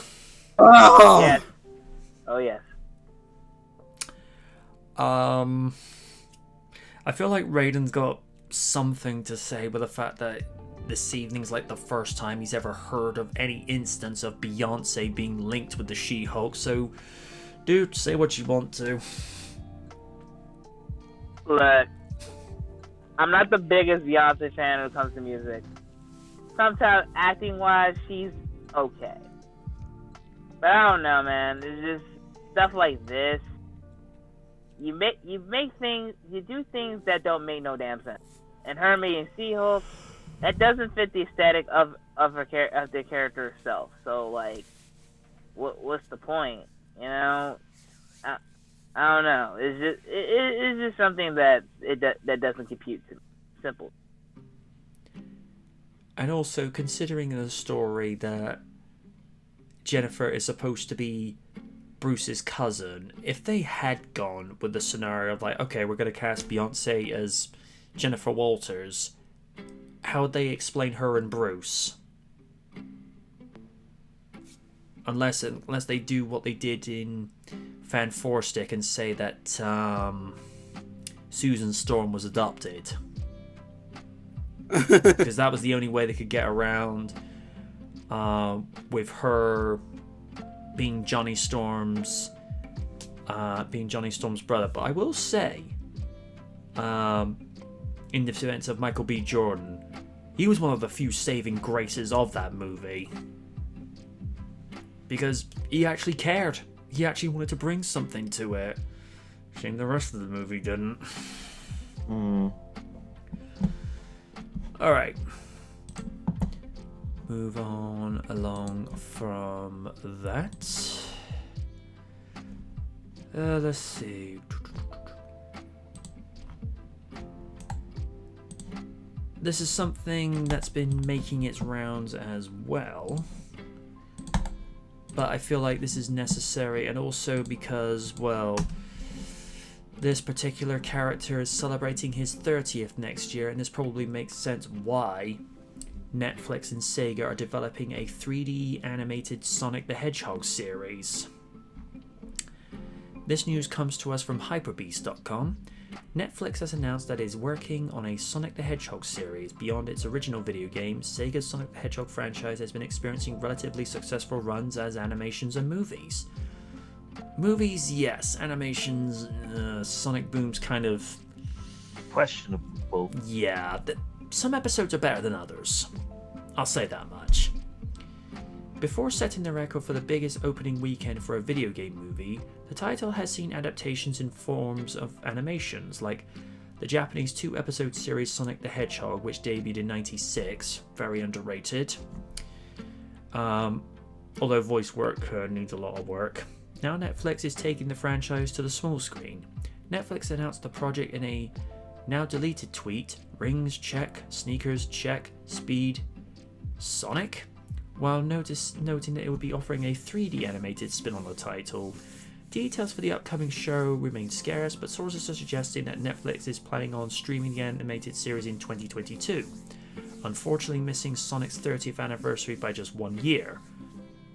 Studios Man of Action Entertainment, oh dear, responsible for Marvel's Avengers Assemble, oh dear, and Wildbrain, responsible for Netflix's Carmen Sandiego series, will be taking on production for the show.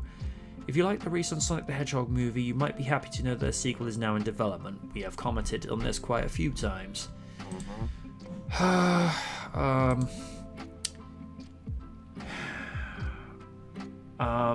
Sean goes, what sort of Sonic show are we going to be getting?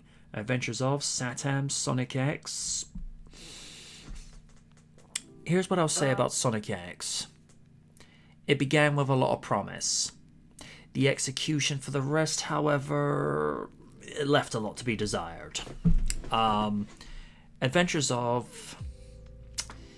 I feel like Adventures of, in terms of shelf life, has gotten better with age, because you have kids that weren't even born in 1993 when the show first came out, and they're getting to see the majesty that is Long John Baldry's Dr. Ivo Robotnik. Yeah. But I'm more partial to Saturday Morning, simply because a lot of people like to think of Saturday AM as Sonic meets Batman the Animated Series. Now, on the one hand, I would never go so far as to say that Sat AM was as dark as Batman, because Batman the Animated Series, even though it was, safe enough for kids to watch, there are very dark subtexts to that show, particularly that one episode with the kid that never grows up and then goes capturing her co-stars and what have you. There's very mature themes in that, whereas although Sonic has some environmental messages in there, but done in a way that Captain Planet didn't do by not shoving it down people's throats, I would never call Sonic as mature as Batman. Yeah, Sean goes, we can blame 4Kids for Sonic X. Yeah, we don't talk about that.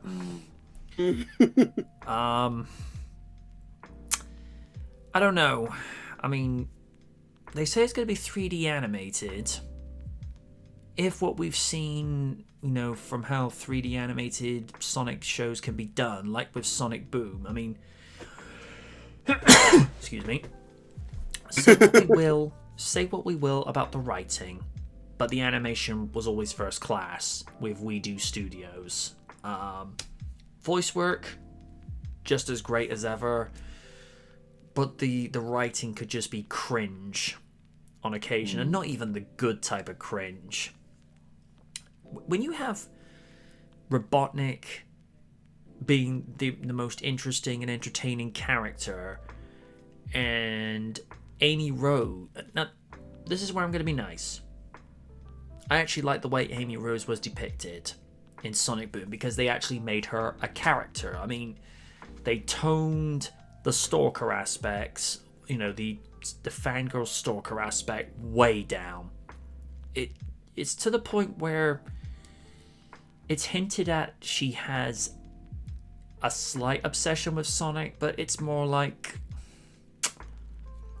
she just has a crush on him more than anything.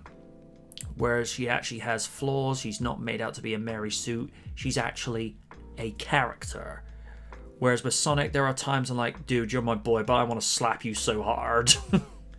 Because there are times he acts like an absolute ass, and can we just all agree the whole Knuckles' stupid gimmick has really gotten old? Yeah. Oh yeah.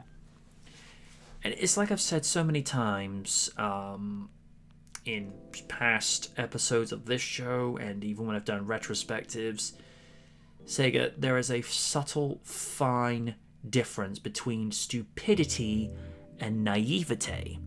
Someone could have the...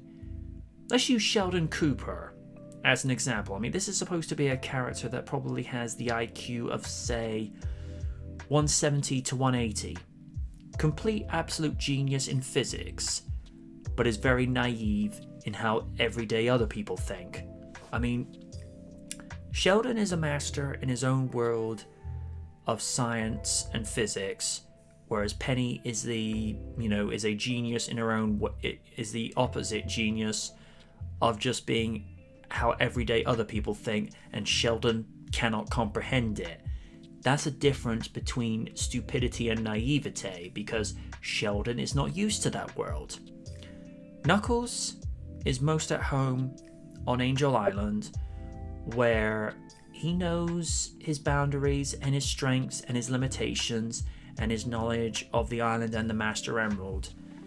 Out in the rest of the world, that he's never really known nor experienced too well, he doesn't know how that works. That's naivete. That's, not having the street smarts like everyone else. Cannot confuse naivete with stupidity. I mean, stupid is exactly as it is. Stupid is stupid. And the way that they have, like, in one cutscene in the game Sonic Boom, it goes, "Which hand is my left?" And I'm like, you're really going there, Sega. You're really going there. I don't know what series we're going to get. Dan's just saying I wouldn't mind a Sonic series similar to that of the Sonic Mania Adventure shorts. I'd be down for that, because those were quite entertaining. Dan says, you know what would be really badass? An animated series based off of Fleetway's Sonic the Comic. That would be great. The only thing I would ask is not have Sonic be such a jerk towards Tails, because in that show, he really is the hedgehog with attitude. He pretty much is an ass to his friends, going so far as to call Tails Pixel Brain. Why the writers had him like that, I don't know. I'm not saying I want Sonic to be like Rocky Maivia, where he just wants to be friends with everyone. It's like, that's not what I'm asking. It's just like, be a dick to your enemies, but not to your friends. That's all I'm going to say. Sean says, Dumb Knuckles was old since day one. Dan asks, what if we get an animated series based off the movie? Absolutely. Yeah.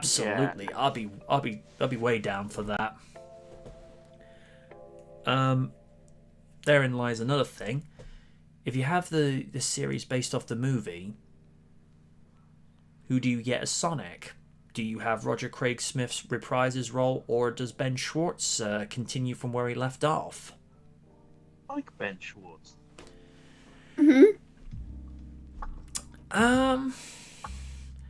Me personally, and this is my own, bias showing through, I would just like Satam continued.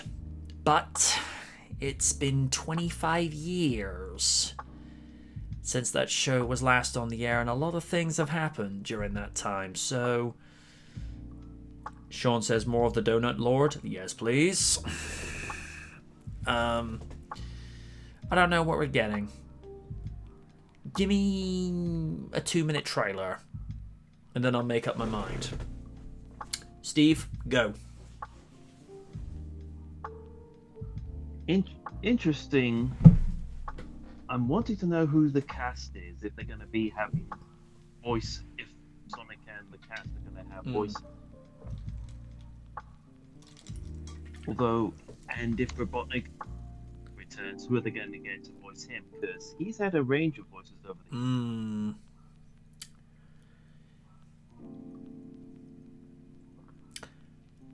Personally, for me, the best voice actor for for Robotnik is Jim Cummings. I don't know what it is, but Satan Robotnik, he may as well be evil incarnate.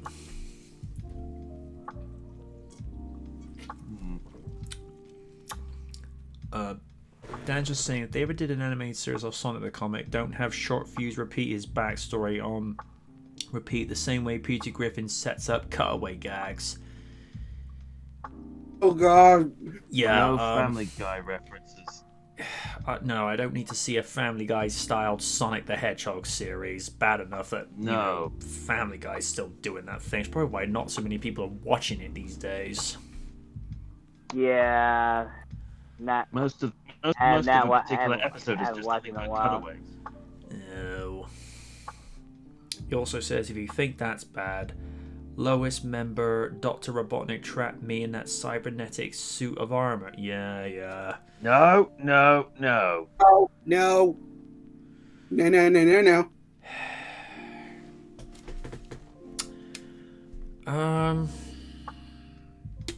Led, your thoughts?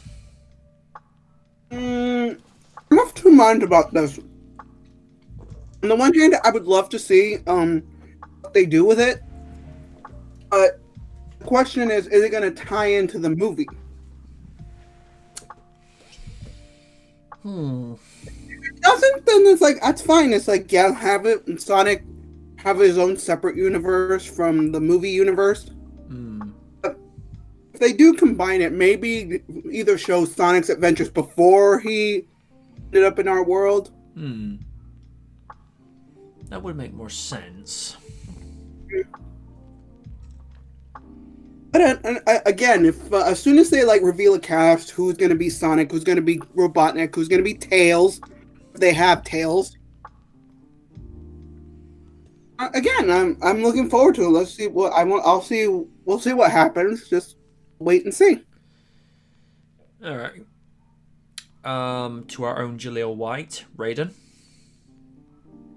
Yeah, this is pretty good news, man. I think Sonic as a whole needs more representation, especially with this new series on Netflix.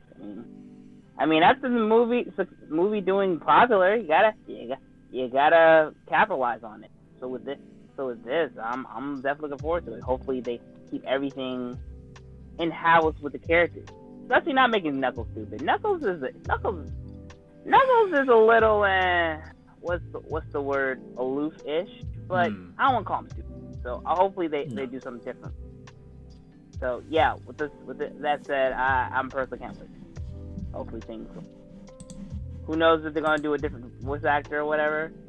But hey, I already like Roger Craig Smith as Sonic. He's pretty clean cut. He's pretty cocky, street. But still, he keeps that core base. I've also thought of one thing, just one request for it. Keep Ian Flynn away from it. Yeah. Oh yeah. God, yeah.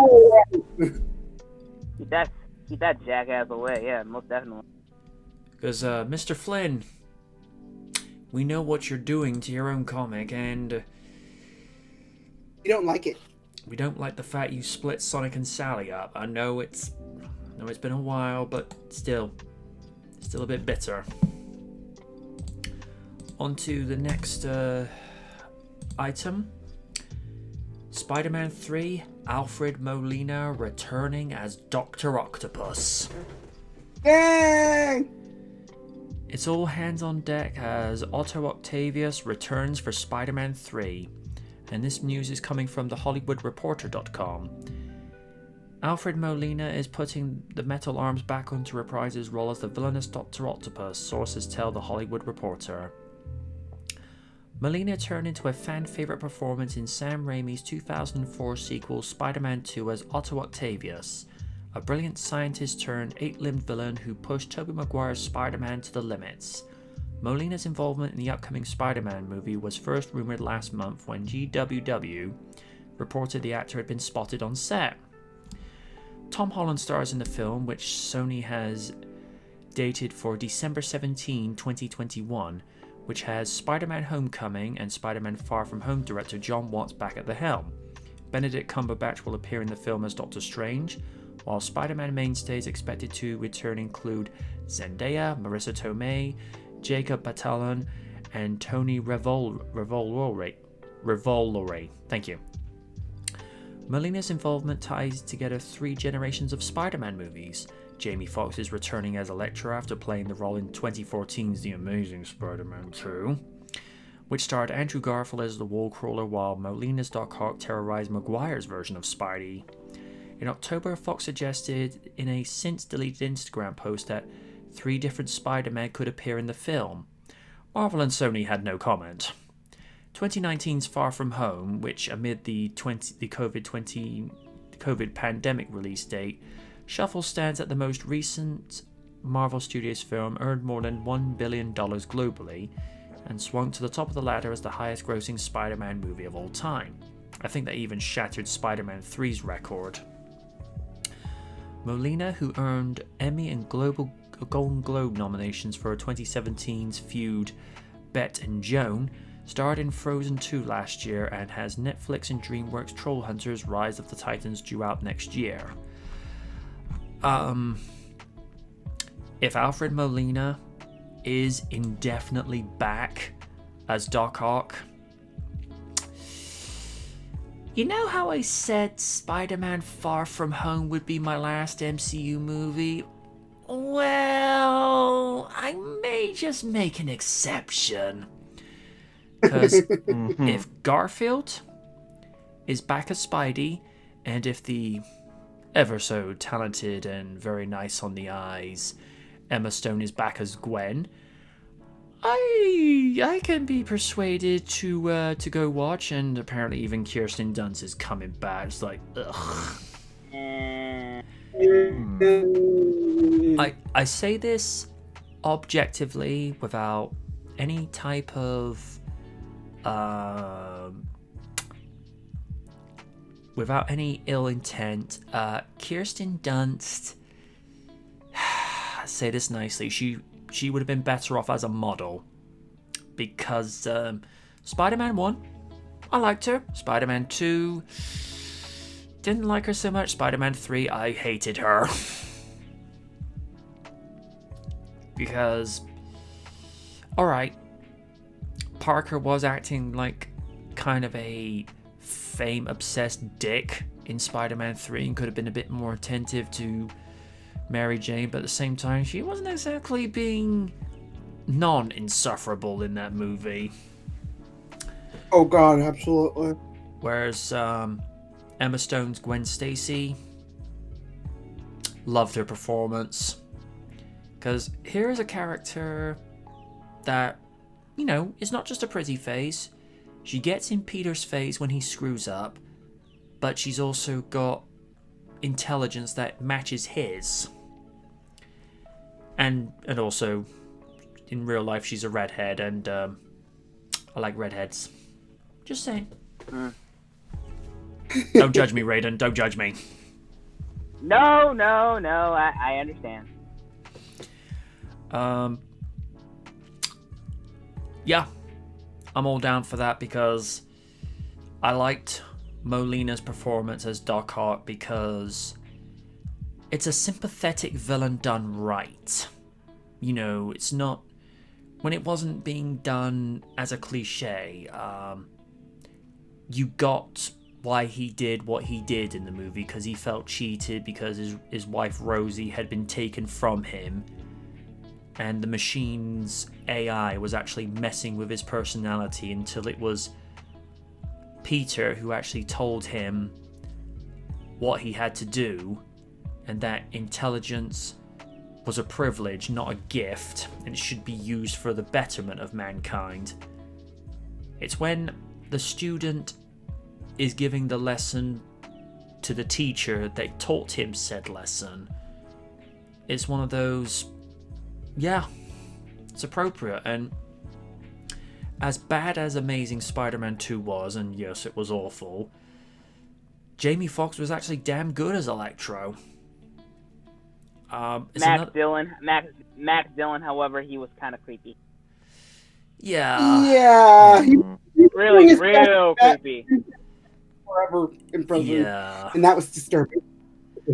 But as Electro, as somebody who was just out for straight vengeance, did his job well. Although I did find it a bit weird that when he went down the power line, he instantly formed, a generic X-Men suit on him. I'm like, okay. Yeah. I didn't think we were going to go that route, but okay. But it's basically... I think this is going to be the live-action answer to Into the Spider-Verse. Hmm. And I'm all okay for that. I mean, heck, if we actually get Emma Stone as Spider-Gwen, hey, I'll pay premium price for cinema tickets if they do that, because Mm-hmm. Emma Stone in a Spidey suit. I could see that. Yep. Yeah, definitely. Yep. Just make sure Kirsten Dunst doesn't have too many lines in that. I know I shouldn't hate that bad, but I'm sorry. She really dragged that series down. Okay. No more. No more, no more, no more. I can confirm that apparently, only going by what little information has been going around on Facebook and apparently even like Wikipedia sort of teasing this, apparently a deal is being made with Tobey Maguire. Now, if King Toby, as he's known as in some parts, if he does reprise his role as Peter Parker Prime, this will be his first appearance as Spidey in 13 years. And, Yeah, I'm all for that. That'd be pretty cool. and what is it about Maguire? This boy does not age. Fountain of Youth. Yeah, well, mind you, Garfield's no different. I mean, he first started playing the role when he was like 28. And to be fair to him, you could actually believe he was, a teenager in his mid to late teens because he just had that look about him. So, yeah, long tangent over. I'm all down for that.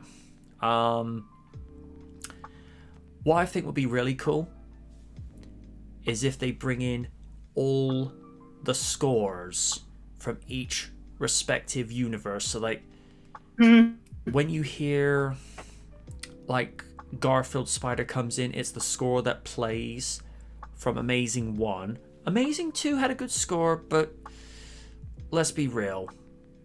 James Horner's score from the first Amazing Spider-Man was way better. Oh, most definitely. Especially, Oh yeah, absolutely. especially that score that is played when he's swinging from crane to crane, saving New York. That was amazing. And as soon as I know I've narked on Danny Elfman over the years, but this piece that he came up with for Raimi's Spider-Man trilogy, it still holds up. And if you suddenly start hearing that score, the casual fans of today will be like, what's this? The rest of us will be like, like, he's here!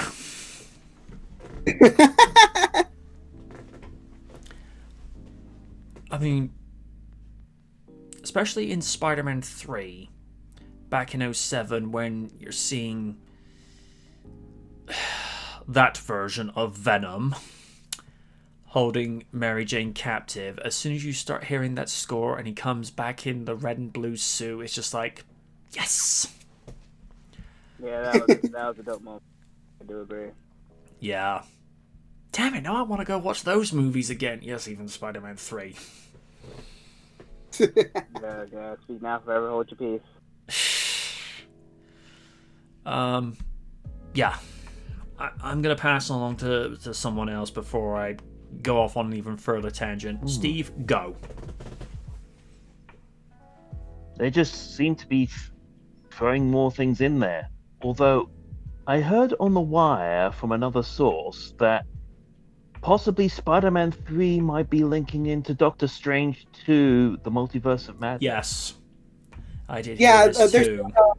they're saying WandaVision, Doctor Strange 2, and Spider-Man 3 are going to be all linked into one basic story. Is this what's going to lead into what was that one Avengers story called? Was it Secret Wars? Yes. Yeah. I think that was the most recent event from 2015, Secret Wars. Or was it Secret Invasion? Well, they are coming out with Secret Invasion, actually. Yeah. Spider-Man 2 kind of hinted at that idea. Far From Home, I should say. Yeah. And also, from what I understand from Doctor Strange 2, if they decide to go ahead with this, we will see the return of Iron Man, but it won't be Robert Downey Jr. It'll be Tom Cruise. No! Well, keep in mind, in the 90s, when 20th Century Fox held the rights to the Iron Man movie series, Tom Cruise was being lined up to play Tony Stark. They're really pulling. If that is the case, then they're really pulling out the stops on everywhere. They are, yeah.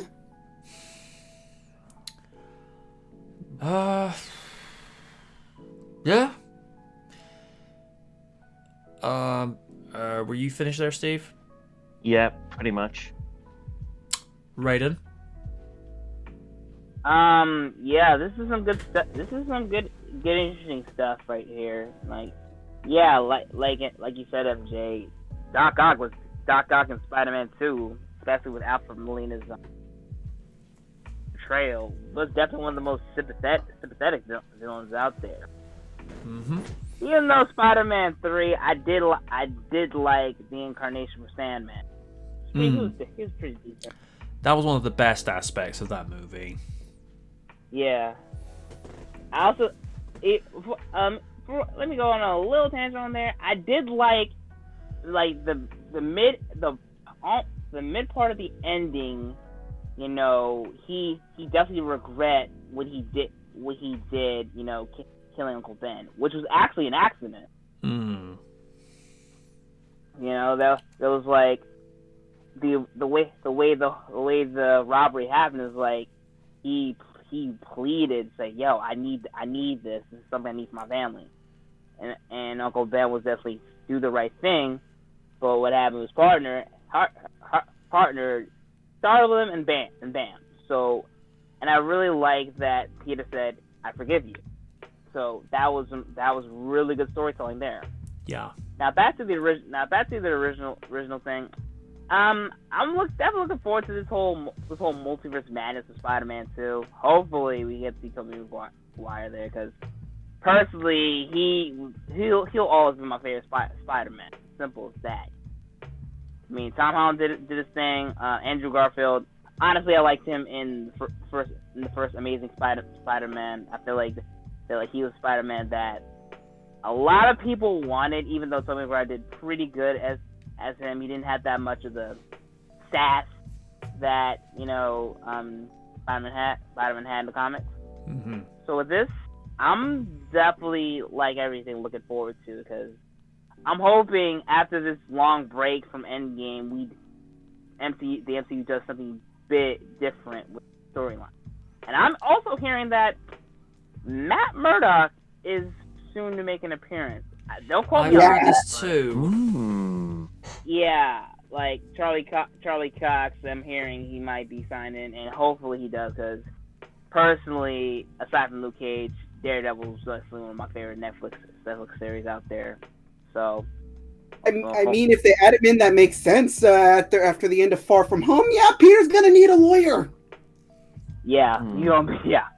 Also, and this is a personal thing. I hope to God they really redo Iron Fist, because good lord, this season in Netflix was fucking trash. Trash, my man, trash. But yeah, but hopefully everything goes well. Lids. I'm actually really excited about this. Hearing all the people that are coming in for this film, it's like, again, if they bring Gwen Stacy in there, awesome. You don't have to bring Kirsten Dunst back. You don't have to do that. No. You don't have to. You can. The one of the things that I liked is, like, I actually liked Andrew Garfield's Spider-Man because it's like, yeah, before Tom Holland, it's like he felt like he was like the both balance of the civilian, even though Peter Parker's supposed to be a nerd. Like, you can change it up, it's fine. But again, he was the perfect Spider-Man. He did all the quips. The one quip that sold it for me was when the robber that he thinks is one of the dudes that killed Uncle Ben is like, "Oh no, my one weakness is small knives." I'm like, oh yeah, like, I love you. You're perfect. There we go. Like, keep you. But I'm really excited for what they're going to bring into it. Like, bring as many people back. Hell, you can even bring back the original J. Jonah Jameson, which is funny because he's also being played by J.K. Simmons. I would be down for either option. That would be hilarious. Have him do like the Spider-Man meme where it's like they're pointing at each other. It's like you're me, I'm you. And then just other Spider-Men are in the background like, this feels weird and strangely familiar. But again, I'm very excited to see what they're going to do with that. And the fact that they're lumping in Doctor Strange 2 and WandaVision in there, because for whatever reason, whatever threat is in the universe is causing that. It's causing all these strange events to happen. So again, we'll see what happens. I'm looking forward to it, and that's all I got to say. Since they're doing like all these crossovers of 3 different universes, since Sonic the Hedgehog acknowledged one of its mainstay voice actors from back in the day, namely Gary Chalk, I have one small request, provided they'll do this. At one stage, have 3 passers-by, but make a point of having their voices heard, and them being specifically Reno Romano, because he was the voice of Peter Parker in the PlayStation and Dreamcast Spider-Man games, and in Spider-Man Unlimited. Josh Keaton from Spectacular Spider-Man, and Christopher Daniel Barnes. Give them at least just a couple of quick cameos, because it'll just be like a wink to the fans, like, we know who they are. And on the subject of this one deleted scene from Ninja Turtles Out of the Shadows, they had a scene cut where Judith Hogue is actually talking to Megan Fox's April O'Neil, and she happens to go and say, "You and me were like the same person." I'm like, so what you did there, I like that. They cut that from the movie. I don't know why. Because Maybe they thought people wouldn't get it. Or we would have. Because Michael Bay doesn't like fun. No, he does not. Bay doesn't care about the fan base, let's be honest. Of course not. He doesn't do nerd culture. This is why Travis Knight's Bumblebee is running circles around his entire series. Which, by the way, I'm psyched for the second movie. But yeah, if they could get those 3 principal voice actors just to come in and do a quick cameo, just like that, that's just like, that'd be great. Yeah. Alright. That's that topic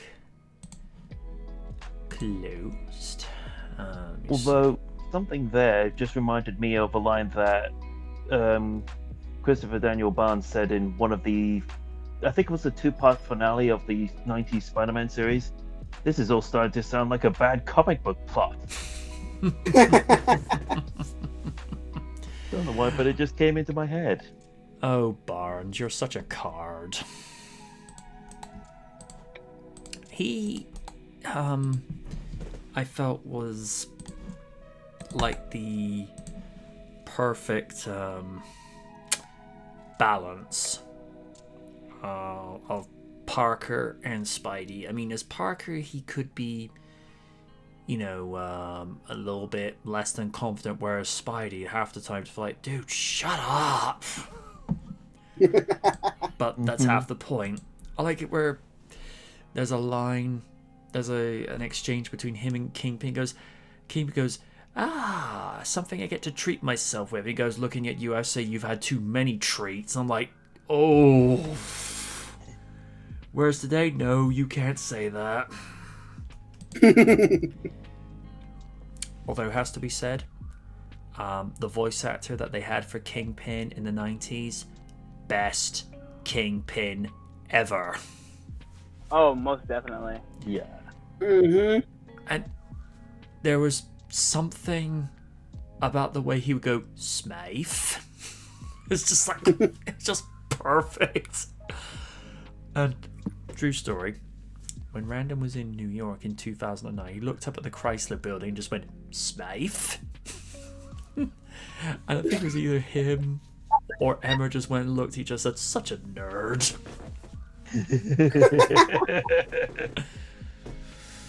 Oh god. There's a joke that he came up with an exchange between him and Rhino, but I'm gonna have to say this off air because you know how Random likes to do his type of fantasy joke humor. It's not too PG. Mm-hmm. Yeah, I'll save that for off air. Sure. But on to the next one.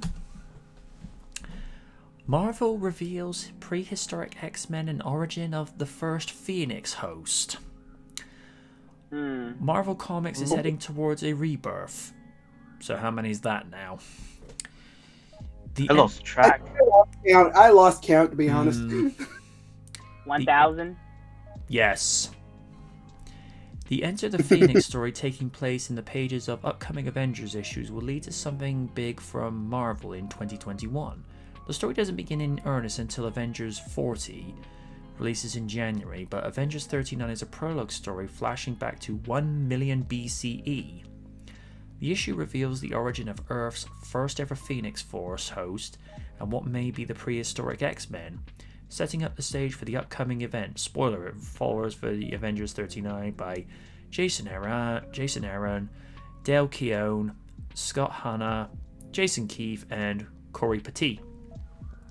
Avengers 39 showed the woman we know becomes Lady Phoenix as an infant, cast away by her parents to the burnt place because of her fiery red hair. Don't tell Win that. We learned that the burnt place is where the various prehistoric tribes of men leave anyone different from the norm. Physically, mentally, in terms of religion or sexual preferences to die.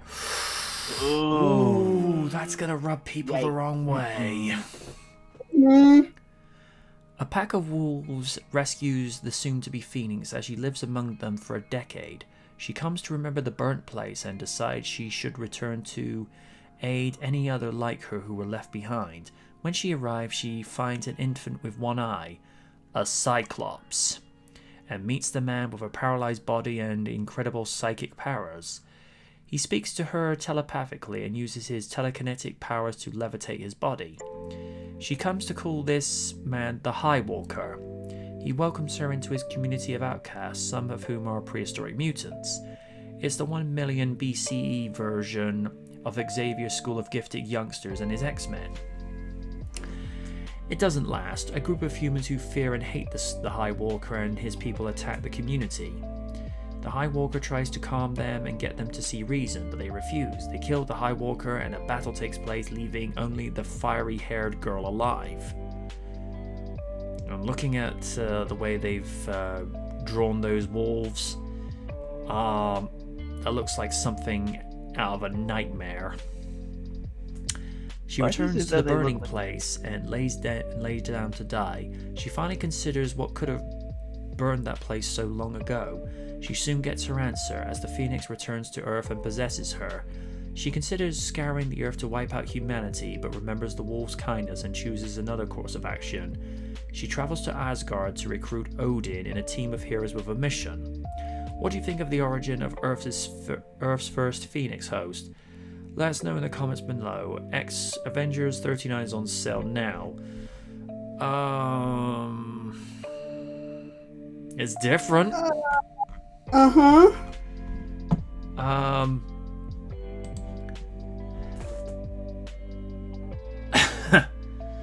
Sean just says, Bay only cares for things that goes boom, and Sean goes, the Phoenix plot again? Just stop.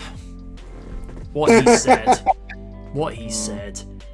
I'm just stop. Here's why I'm gonna, look at the brass taxes. I like the idea of a prehistoric X-Men. That in its idea in its own right is intriguing. It'd be interesting to see a prehistoric Hulk. Oh wait, that's Hulk in the modern age.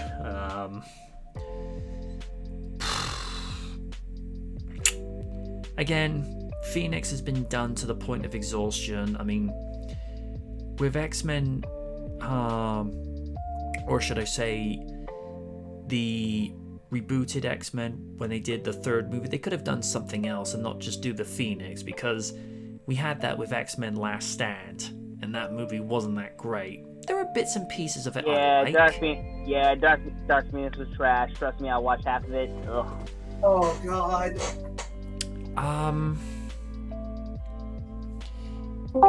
Yeah. Go with it, the idea of a prehistoric X-Men, but Phoenix, no. And we're being joined by a kaiju. Yay! Up from the depths, 30 stories high, breathing fire, his head in the sky. Kaiju noir! Wasn't expecting you to come in there, sir, but glad to have you here. Yeah, we're just relaying to the audience that we're getting a prehistoric X-Men and they're reusing the Phoenix story again. Ugh. The fuck? I know. Exactly. Yeah. I mean, did they look at what was that name of that Batman story where he was like time traveling to different eras? And he started out as the Return of Bruce Wayne. Yeah, did they saw like the cave Batman sequence? They were like, let's do that. No. To be honest, they actually did a kind of like a story set in 1 million BCE with the kind of like the earliest Avengers, where it had, I think it was Odin who wielded Thor. I was gonna say, are they gonna have Ugg and Ooga and? Oh no!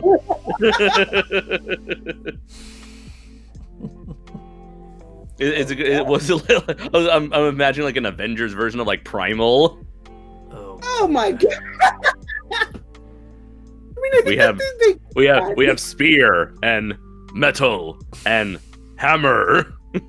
We fight bad dinosaur, bad men. Ooga booga. Why am I getting Captain Caveman in my head for some reason? Essentially, that's what we're talking. Essentially, that's what I'm talking about. Captain Caveman. Oh no. I mean, I'm looking at this promo art with Cave Woman Phoenix. Yeah, that's pretty much what I'm thinking.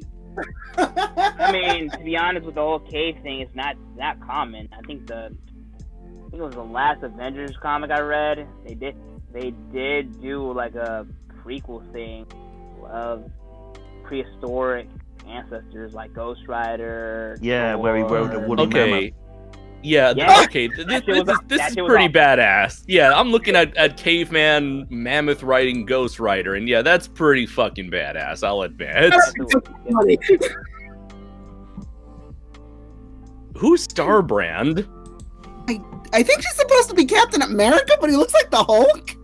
Yeah, it's like I get the idea. Okay, I like the idea of Odin because he's immortal, and then you have like old school versions of magic wielders like Iron Fist and Doctor Strange. And of course, Phoenix. Oh, wait, no, Phoenix doesn't even make sense because Phoenix has been out in space before the Phoenix Saga ever was a thing. Well, you know what Marvel, they like to tweak any origin story they can and make I'm to retcon this shit. Oh yeah, it's like that's the word. It's like the Michael. It's like the it's like the Michael Bay Transformers movies. It's like, you may have thought that Transformers were involved in Earth's past up to this point, but they were actually have been involved in human history up to this point. And then, but okay, Black Panther again, I understand that, but Starbrand, that's like the one thing where I'm like, who the fuck are you? Is that Cave Hulk? I don't know. That's Cave Hulk with Captain America's shield on his chest. Yeah, it's weird. I don't get it. No. I'm confused, and I don't like that I'm confused. It's different. It's scary. Also, I gotta ask, how many times have they brought back the Phoenix since the Phoenix Saga ended all those decades It was ago? nothing to begin with. Like the last time I heard of the Phoenix was like there was that crossover event called like Avengers versus X-Men where there was like a new girl who had the Phoenix. Yeah. And that was in 2012. I remember I was like I wanted to get into comics in the early 2010s, but it's like, what does Marvel have? Avengers versus X-Men. Oh, okay, what's it about? The Phoenix Saga. But didn't you already do a Phoenix Saga? Yes. But we're doing it like, again.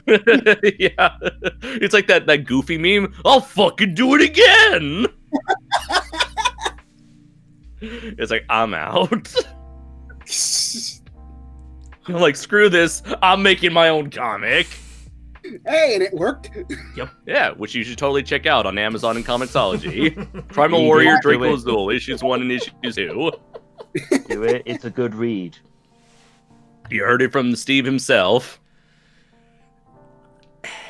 It's like anything. If you recycle a story like that where it's done very sparingly and like you only do it like once every 10 years or so that by the time it's recycled, the generation that you're reintroducing it to has never heard of it, it's fine. Yeah. But I mean, it's kind of okay, this is a bad example, but it was an interesting enough idea when they during the Clone Saga in the 90s, when they brought back the clone from the 70s. It had been like 20 years at that point, and everyone's already forgotten about the clones, the original clone. So I thought it was kind of interesting that they brought him back as Ben Reilly to do something with him. Yeah. However, again, interesting idea, really horrible execution. Yeah. Or okay, here's a good example. Jason Todd for Under the Red Hood, where let's see, when did Under the Red Hood come out? Not the movie, the story. 70s? No, I want to say it was Later. Okay, 2004. So, Batman Under the Hood came out in 2004, and Death in the Family was what, 80s or 70s? 80s. Oh dear. Because I think the Jason Todd story where he got killed, I think it was 88. Oh, it was 88. Okay. Yeah. So 88 and 2004. So you had like roughly a 15-year gap between when Jason died and Jason came back. So there was a good amount of time left for them to reintroduce Jason as a whole new character, with a whole new placement in the Bat family or the Batman mythos. So I would say that's a good way of reintroducing something you used before.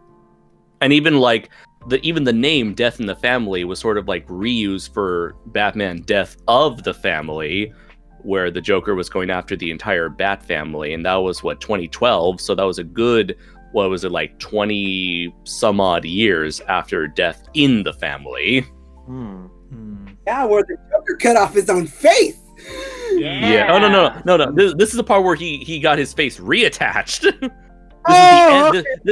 This was the end of the faceless Joker's New 52 version. Gives the word face off a whole new meaning. Yeah. Anything else? I'm trying to think of another example of like comic books like bringing some. Oh, Captain America. Yeah. Oh no! Oh, that's like Captain America. He was, he was written out of the comics in the 40s, and then he came back in the 60s as leader of the Avengers. Again, a good 15 to 20 year gap between his between the original World War II comics and the modern day Avengers. Well, back in the day, the then modern Avengers comics. It reminds me of another famous comic, Spawn. For a time, Al Simmons wasn't the host of Sport. Didn't go under the name of Spawn for a while, and then a few years ago he came back as Spawn. Right. Although I do wonder if the reason why they brought him back was because no one gave a shit about Spawn at that point. I mean, like, even to this day, I've been like a follower of Captain Logan's Spawn year. Several years ago, he did an entire retrospective of Spawn for like 365 days, just reviewing nothing but Spawn comics and other Spawn media. And like, even though I followed that Spawn year series, which I highly recommend everyone else does who's ever had an inkling, ever had like an interest in figuring out what the hell Spawn is, it's I can't even begin to remember who that second person was who was Spawn. All I remembered was he was like apparently one of the hundreds of thousands of souls that was inside Al Simmons's Spawn comic. Spawn costume that stayed behind and became the new Spawn. And they said he's actually the reincarnation of some dude who tried to take over the world or some weird convoluted bullshit. But then again, that's Spawn in a nutshell. It's just retcons on top of retcons on top of retcons on top of retcons. Like, you like this continuity? Well, too fucking bad. That is essentially what Todd McFarlane does. Anytime someone comes in to write Spawn, they have an interesting idea. Todd McFarlane's like, I don't like that. I want to do Spawn this way now. How did you make it sound like I'm kind of bored. Griffin? Have you ever listened to Todd McFarlane talk?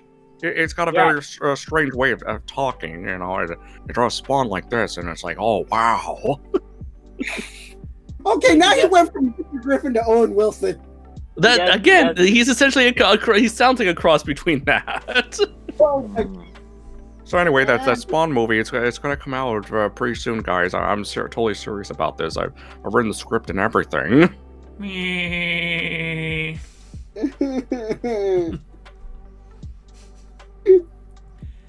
Didn't he say he's actually, anyway? Yeah. Didn't he actually say he's actually trying to get a new Spawn movie put together where he'll write and direct it? He's been saying that for the last 20 years, MJ. It's been going on for I forget how many years exactly, but he kept saying about it. Yeah, he's like, it's coming, guys. It's coming. Don't worry, guys. It's coming, whether you like it or not. And I'll write it. I'll even direct it if it means saving cash, saving money. I swear, guys, it's coming. Spawn's still relevant, guys. It's coming. The one that Double Toasted at one point reported that they were not only getting Jamie Foxx to play Spawn in a new movie, but it would be done by Blumhouse Productions. I'm like, oh, Martin kind of had a meltdown with that. Yeah, he was like, oh, fuck no. Oh no. And here's the thing. So Todd McFarlane's pitch for Spawn was that it was going to have little to no Spawn in it at all, and that was mainly to save the save cost on production, hence why a studio like Blumhouse would totally go for it, and B, because for whatever reason he's more interested in making a gritty supernatural crime thriller with Spawn and all the supernatural events hidden away in the background. So while you're following the two detectives, Sam and Twitch, they're eventually gonna come across a much bigger conspiracy thingamabob, and where they start unraveling the secrets and eventually learn of Spawn and demons and angels' existence. That has been his pitch for the longest time now. And I guess he did that so because that's actually happened in the comics several times. Like, Spawn has always had a really weird identity crisis where he doesn't know what kind of comic it wants to be, whether it's about like big over-the-top demons and angels, superhero shenanigans, or just like gritty Batman-esque crime thriller, or some like gothic horror Dracula meets Punisher. It's always like one of those three, or some like weird political conspiracy stuff going on with the not Lex Luthor of the Spawn universe. So it's like always jumping around between those four aspects of the Spawn comic, of the Spawn universe. And so I guess for whatever reason, the Batman crime thriller approach was the one that Todd McFarlane latched onto the most, because it's probably the most budget friendly for the movie. Also, do any of you guys remember when there was like a Spawn TV series that was announced that was supposedly being directed by Kevin Smith of all people? Yeah, I heard about that. Yeah. And the Spawn animated series that was also announced, but nothing ever came to pass. Ah. Yeah. From what for whatever reason, like. From what Sorry, go ahead. remember of the original animated series, first of all, Keith David killed it, as he Absolutely. does. But, And I'm still glad they brought him back in Mortal Kombat 11. That's but yes, that works. series was dark as fuck. Spawn, Yeah. Spawn, what do you expect? True. Yeah, although it's kind of funny, like nowadays, that sort of animation and darkness has kind of become the norm, I guess you can say, with stuff like Batman Under the Red Hood, or like the Mortal Kombat animated movie that recently came out. But yeah, for its time, it was definitely quite.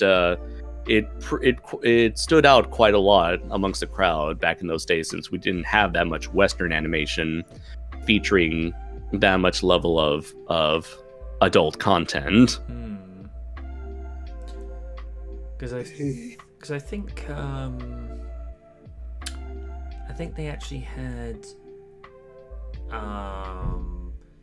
the vampire in one episode actually voiced by Kathy Sose, and I was actually impressed that she could actually, do a dark portrayal like that, since she's known for playing more protagonist characters. But it just shows that the girl's got range, and it's why she's lasted so long. Going to play either like guest starring parts, or just being able just to get one job then move on to the next. That's why a lot of people refer to her as the female equivalent of Frank Welker, because he's like one of the biggest names in voice acting. I mean, before the likes of Nolan North came along as being like one of the best go-to for voice actors, Frank Welker, he's been up there since the 60s, since he was like doing the voices of Fred and Scooby-Doo. And then of course to Megatron in the 80s with Transformers. Not to mention all the animals he voices as well. Yeah, because he actually voiced Curious George. And Yeah. On a slight unrelated note, this goes back to Keith David. He was actually the narrator for the history of WrestleMania on Blu-ray. Ooh, nice. Oh yeah, there was a time when he was like a narrator for a whole bunch of stuff. Yeah. Like I recall, he was like a narrator for a series of like the history of jazz videos. Oh, I'd watch that.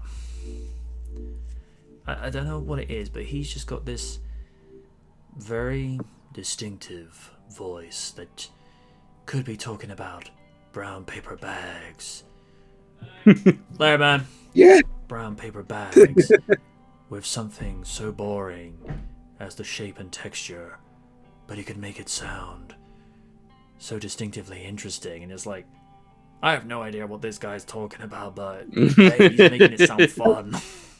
Hey, Goliath wants me to buy paper bags sold. Yeah. Oh yeah, Gargoyles. Yep. That's something that needs a release on Blu-ray, damn it. I'm surprised it Yes. hasn't been released already. Like, is it at least available on Disney Plus? Yeah, it is available on Disney Plus. Last time I checked. That's good, at least. Oh, Dan's just saying, by the way, DC is releasing a young adult novel about Starfire's Oh gay, yeah, obese goth daughter. I wish I was joking. I've my seen God. that. I saw that. Oh, Yeah. Pandering. Yeah, it's called I Am Not Starfire, and yes, you are not, Miss. Like, apparently, yeah, this has been an initiative that DC's been going for, where they're trying to go for the young adult graphic novel demographic, because I guess that was popular for a while. But from what I understand is that young adult graphic novels they're kind of late on the young adult graphic novel demographic, or they jumped on the bandwagon way too late. Yep. And I don't see. I mean, I don't know what the kids are into these days besides Fortnite, Minecraft, and I guess Demon Slayer. But at this point, I don't really see them interested in something like this. Nope. Then again, I could be wrong, but I don't know. I mean, here's the thing. At the end of the day, I keep asking myself, do kids even read comics these days? And like, they do. They definitely read manga. They read stuff like, I don't know, Dogman by the creator of Captain Underpants. But honestly, it's like, yeah, like beyond what like mostly majority of comics that kids reads these days are manga, and I don't really see any sort of like comics aimed at them.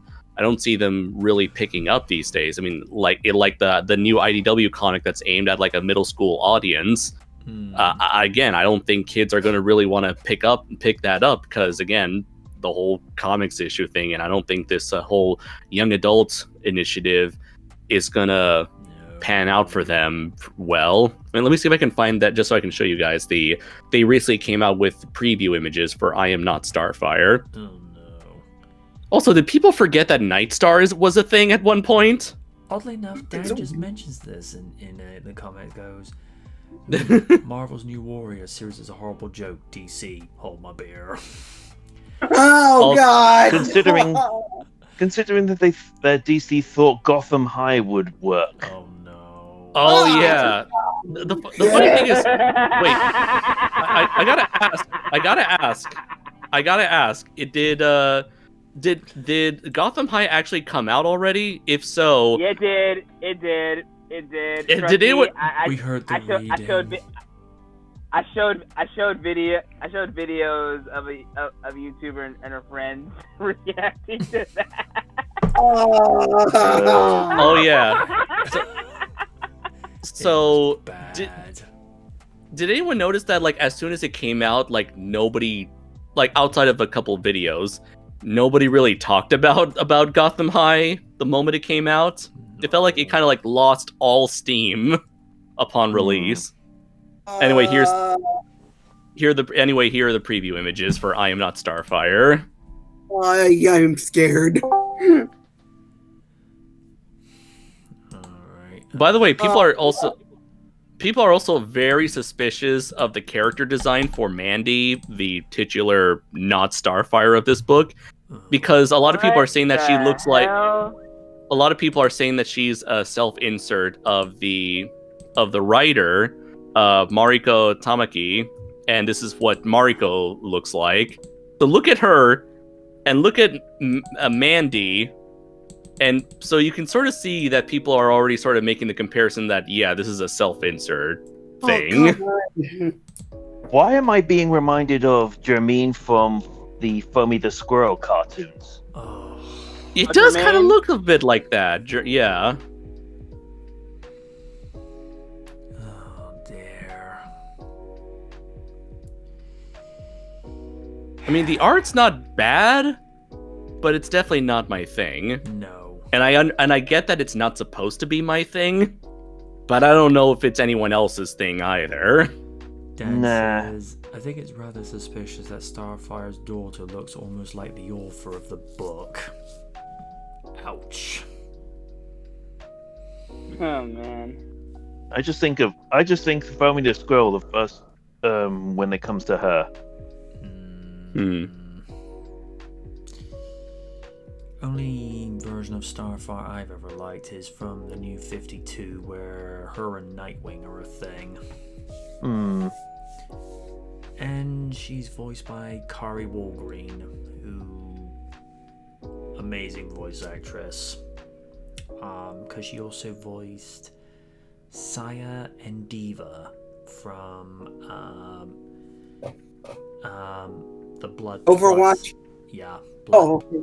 Blood Plus. Very, very underrated series.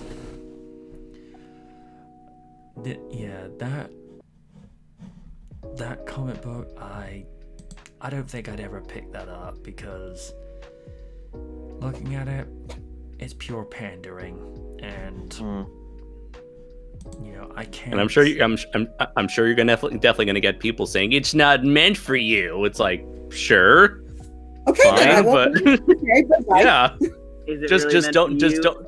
just don't blame us when it tanks in the sales. It's Exactly. like, oh, Why don't it's you not meant. buy it?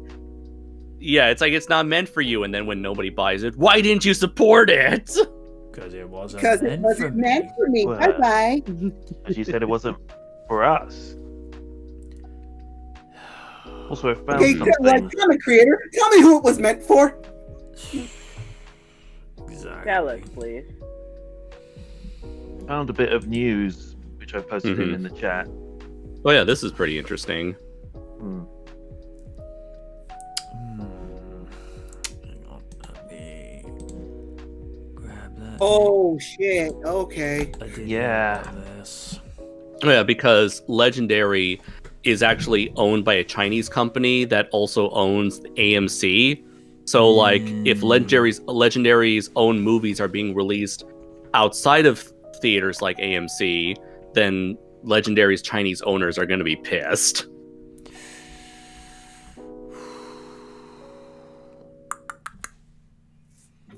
Anyone going to read this? Man. Hold on, let me check. Warner Brothers must Or should I? Warner Brothers must have known when it announced that its entire 2021 slate would have landed on HBO Max the same day it landed in theaters that it would cause a lot of trouble. And that trouble is now flowing in. First movie theaters came down harshly on the studio. Now Legendary, Warner Brothers production partner on Dune and Godzilla vs. Kong, is contemplating a lawsuit over Warner Brothers' decision. Additionally, Warner Brothers' biggest director, Christopher Nolan, has come out with angry words against the studio and its choice.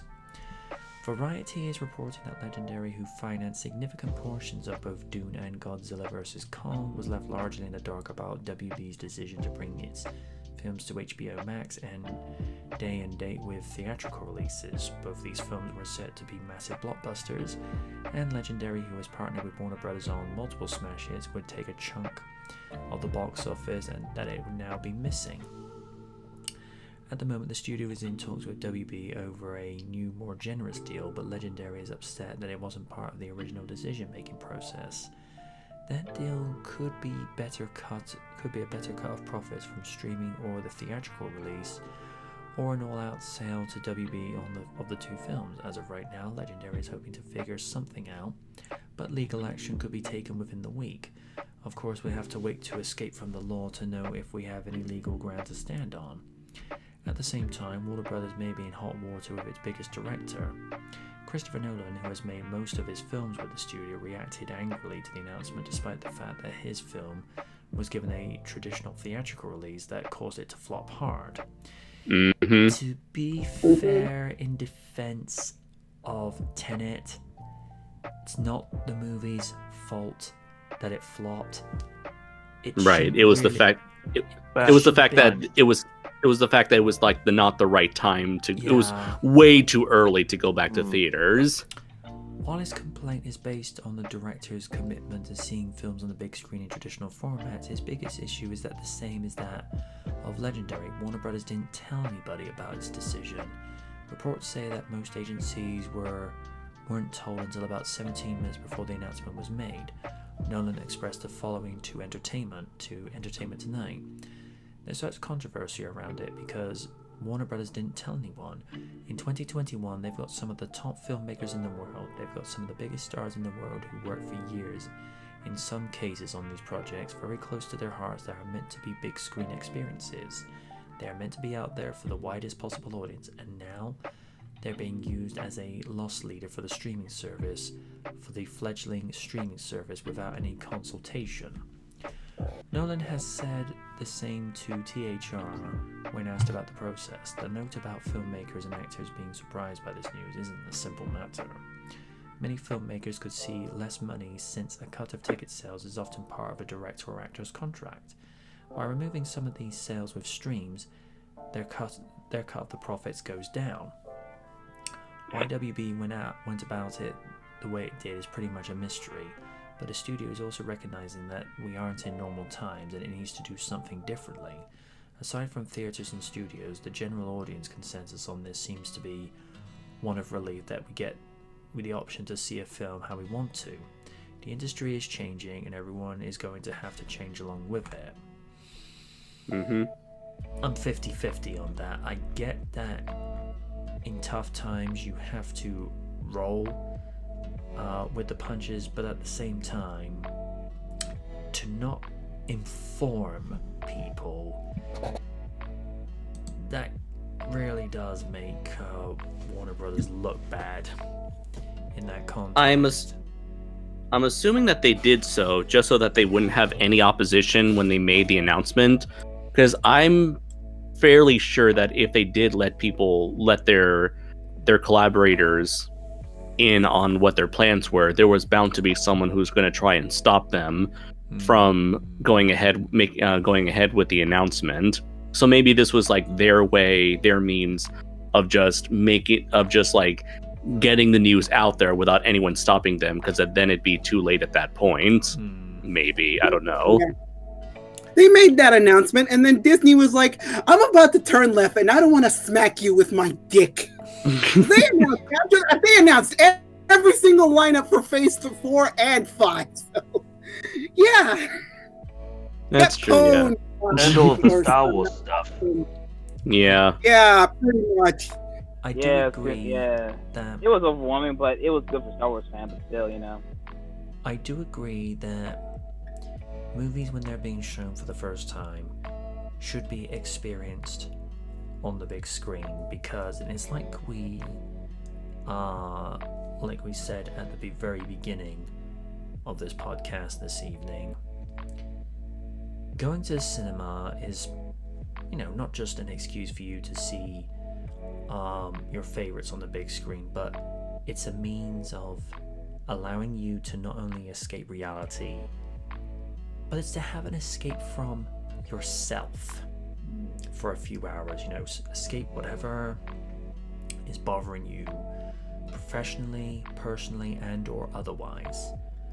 Because if you have to only watch a new movie from your house, alright, on the one hand, you don't have to get out, but what if there's stuff going on in your home that you're trying to escape from for the time being? And going to the movies is one of those few things that you're able to do where you're like, okay, I don't have to be that guy for a while. I can just be me and only worry about what I'm seeing on screen.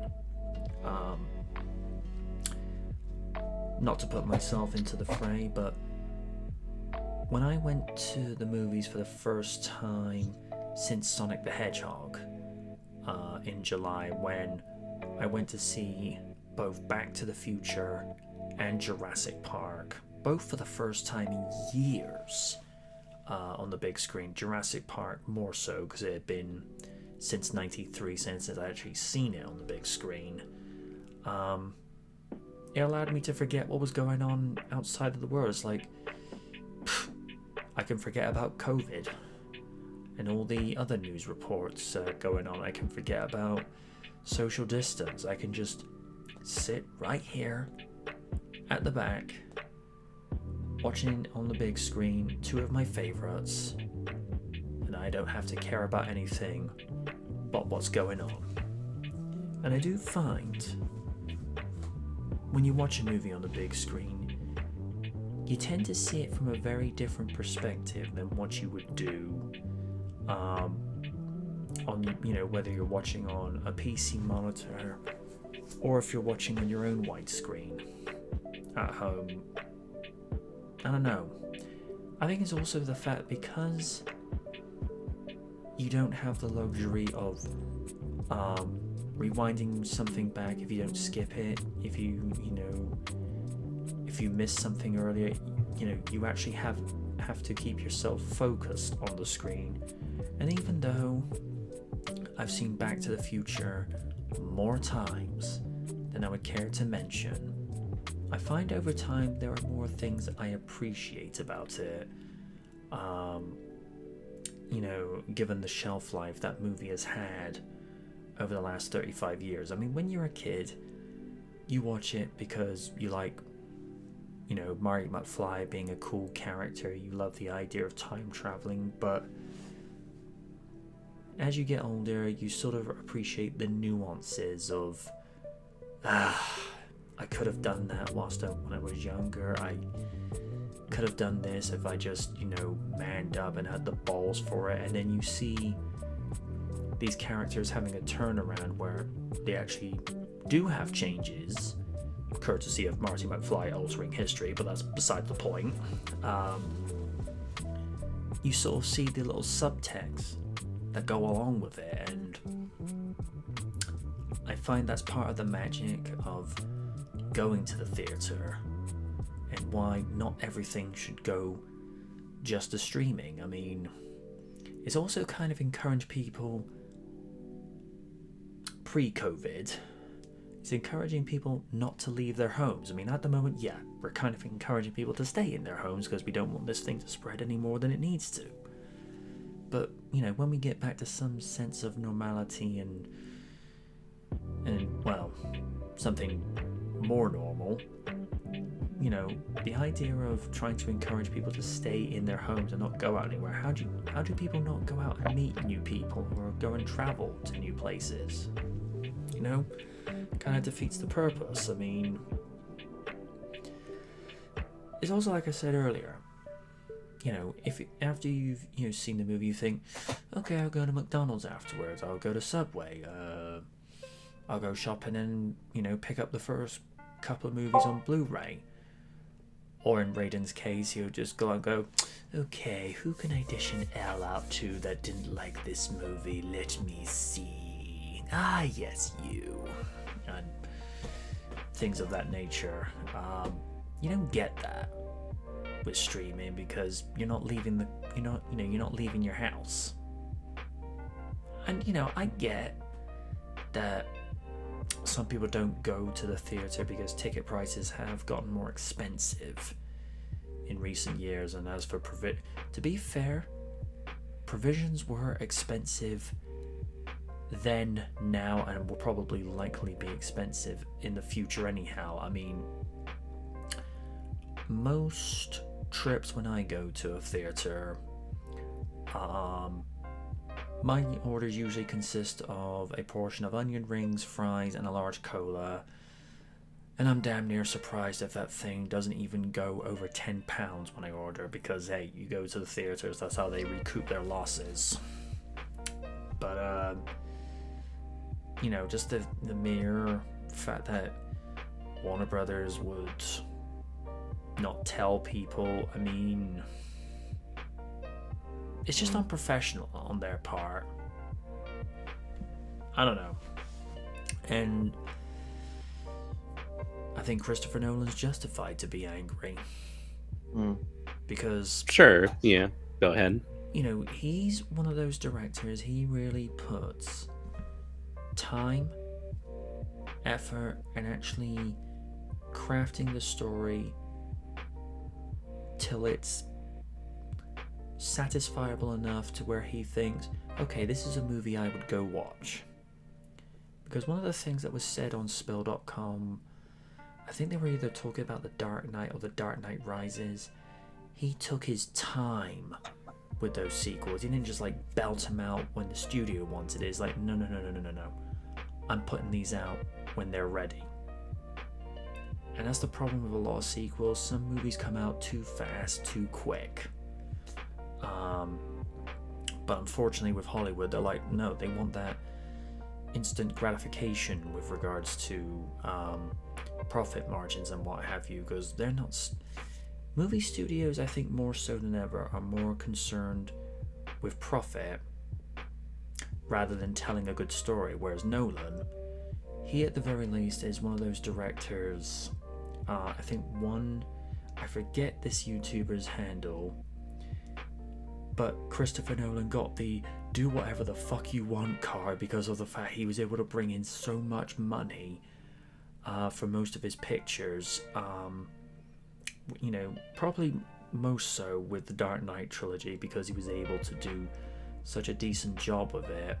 They could go off and direct where he wanted to. And I mean, I hear very, very good things about his take on Dunkirk, which is actually going to be on Boxing Day over here in the UK, and I'm actually going to give that a look. I know some people say that his directing comes across as pretentious. Well, pretentious can be subjective. You know, what can be pretentious to one person could be awe-inspiring and very innovative to another. I don't know. I mean, I do have. Oh, sorry. Yeah, go on, man. Go on. Because the thing is, here in the UK, there is still one cinema chain that has still refused to open, that being Cineworld, and not sure how many cinemas they've got all over. They've got many. They're one of the only main cinema chains to have multiple cinemas up and down the country. I mean, within my local area, the two cinemas that are closest to me are both Cineworld, and they're still closed. From what I understand, they're staying closed until April, mainly for not a time to die. I have my own thoughts and opinions about that particular Bond movie. I'm going to save that for another time because I don't really wish to go on longer tangents than I need to already. And with Warner Brothers HBO service, yes, from what I understand, that is only specifically for the US. What about the rest of the world? True. It seems that they're trying to be all inclusive to the US. I mean, from what I remember in another report earlier this month, they're saying about how Netflix tried to buy Godzilla vs. Kong. But the thing is, at least with Netflix, that service was worldwide. With HBO, it's all inclusive and still limited to United States territories at this point. And they haven't commented whether those movies will be released for the rest of the world. But then again, there's a little, most people have a way around that. VPNs. This is how some people are actually able to watch the BBC's iPlayer in, say, Canada, America, and Japan, even though you know, the only way you're supposed to watch it is if you're a resident of the UK. But if you've got, like I say, a virtual private network where you're able to get around the barriers like that, they're laughing. I mean, one of my friends, whose name I will not mention in this because what he did is kind of, you're not supposed to do this. He was able to get the WWE network in the UK before it came out over here, but apparently he used an American address, got it for the UK equivalent price that what they had in America. So whereas over here we actually pay £9.99, he was paying the price that America gets, which is $9.99, but for us over here it's probably something like £5.50. So yeah, like I say, I'm not going to go saying his name because I operate under the principle of as soon as you name drop, that's when you drop blood in the water, and that's when the sharks come after you. So no, I don't know. I tend to take Steve's point that HBO Max being inclusive, on the one hand, yeah, it does sound a bit ill, but on the other hand, what if they're just testing the waters to see how well it does in the US before releasing it to the world? Now again, that's just merely a shot in the dark, but I have to wait and see to see how it pans out. But until further notice, I do take your point. It does seem a little bit, I wouldn't say monopolizing, but it does seem a little bit unfair that it's just being for one market and not several others. I think this is mainly just the sort of growing pains that come with a shift in the climate of cinema distribution. Like right now, I feel like whatever changes Hollywood is going through in terms of how it distributes movies, I feel like whatever happens, we're not going back to where we were before. No. I mean, Hollywood, like these studios, they need to make money one way or the other, and they're sitting on a bunch of products that they need to sell very soon. And so far, the only means that's the most convenient to them and everyone else at the moment is streaming. And it's very possible that, despite the fact that these movies were meant to be seen in a large theater with a huge picture and large booming sound system, I'm getting the feeling that a lot of people, they'll realize that streaming might actually be more beneficial to them in the long run than actually going out into the movie theater, spending God knows how much money on individual tickets on top of the overpriced food as well, and dealing with a lot of the more annoying theater goers. So Yeah, I wouldn't be. Go ahead. Yeah. I mean, despite how half immature and half angry Corey Coleman was in Double Touch. Yeah, he's like, "Fuck y'all." I'm inclined to agree, because I'll be honest with you, he's like, I do inclined to agree, like, what theater experience? I mean, no disrespect, MJ. I get what you're saying wholeheartedly, but it's like, not everyone experiences that serene peacefulness that you get. Yeah. Oh God, no. Especially not in America. Yes. Oh yes, no. exactly. I mean, for me, to an extent, I haven't watched a. I don't know. I haven't been to the theater. At some point in my theater movie going experience, I've gotten screaming kids, screaming infants, kids running in the aisle, cell phones going off, people laughing hysterically, and not at parts that are funny. I mean, It's like random laughter. I'm like, the fuck? There's a reason why I only, like, back when I lived in America, there's a reason why I only went to the movies like late at night, late on a Thursday night, because that's when the least amount of people were there. Yeah, I understand that. Yeah, for me, I haven't been to a movie theater since 20. Yeah, I haven't been to a movie theater since I saw Endgame with my mom, and that was like in May of 2019. Yeah, kind of. Yeah, same here. That was my. I think for me that was like my last theater experience. I think. For me, Since it was seeing Akira in 4K, like back in, I want to say July, maybe. But at this point, the only movies that are available in Japanese movie theaters are all just Japanese movies because they've gotten back to the norm now. Although, right currently, like the Demon Slayer movie it has been like crazy popular. By the way, like it's so big. The Demon Slayer the movie has been so big that like they essentially gave every other movie release only like 2 show times. Meanwhile, Demon Slayer the movie has like 15 show times to occupy more theater rooms.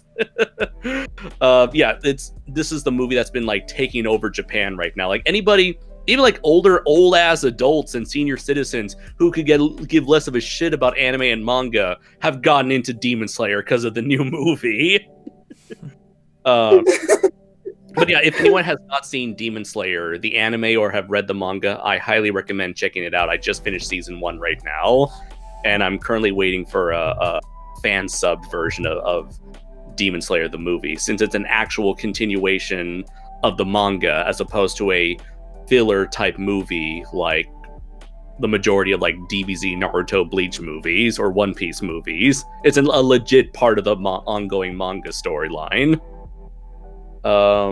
But anyways, yeah, as I was saying, I feel like once audiences get a taste of the streaming service experience, I have the suspicion that they're gonna say, hey, we actually like this system more than going to the theaters. Why bother going to the theaters at all these days? So I'm gonna get the feeling that like no matter what happens, we're not gonna go back to the norm once this is all over. That things are going to change, and that you're definitely right, Steve, that at the moment people outside of America are screwed. But that just comes with the like I said, it's the growing pains. It's like this is a brand new system for a lot of people, for a lot of studios, and so they're eventually gonna. It's sort of like a trial and error situation. They're gonna eventually learn how they're going to distribute these movies digitally across all international markets. At the moment, they're just focusing on America right now because that's their largest primary demographic at the moment after China. I guess China is either number 1 or number 2, depending on the studio. And so once they're able to get that out of the way, once they perfected that formula, then I bet you in the coming months or years, they're going to find a means to properly allow everyone a legit means of watching these movies without the need of a VPN service. Yeah. Mm-hmm. So yeah, It's it sucks right basically- now. But it's probably going to improve as this may or may not become the new norm. Yeah, it's basically a streaming service. You can do what you actually do what you want without paying out the ass with prices. Right. Is it different from the movie theater experience? Yes. Are you going to lose a lot from the theater experiences? Absolutely. Me personally, I still, despite the qualms I just brought up about the movie theater experience, I still personally prefer the movie theater experience. However, I can understand that the majority of people are going to be looking at this from an economic point of view, where if they can save like $20-$30 by watching the movie on a streaming service, I have a feeling that people are going to want to prefer that over a movie theater. After all, times are tough. People are saving money now more than ever. So Yes. people are definitely going to want to. I'm theorizing. I'm predicting that people are going to want to stick with this new system, are going to fully embrace this new system over what came before.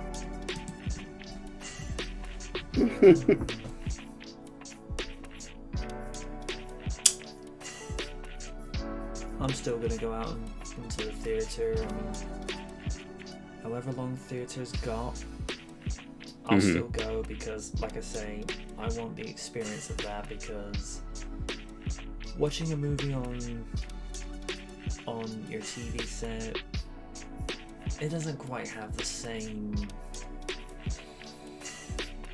I'm not sure if majesty is the right word, but it doesn't have the same experience as, like I say, just getting out of the house, getting away from everything else. And yeah, granted, as you say, not everyone gets the same peaceful experience as I got, but to be fair, when I went to go watch Back to the Future and Jurassic Park this year, it was only me and like 2 or 3 other people in the theater, because this was like 1 or 2 in the afternoon, so there wasn't going to be too many people out that day anyhow. But for me, that's never bothered me. It's just like, you know, I just get to watch it on the big screen and just appreciate the stories for as they are.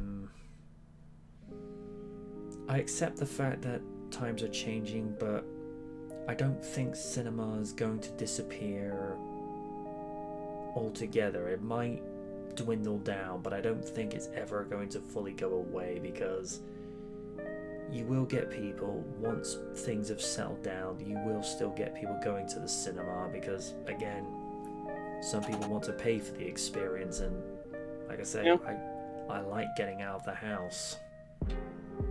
If anything, it could just become like a more of a. I can see movie theaters kind of going the way of the drive-ins, where the drive-ins are, well, up until recently, drive-ins have become more of a niche thing in popular culture, where they're still around, but they're not as prevalent, and it's more of like a niche premium experience sort of deal. So if anything, I can see them. I can see that happening.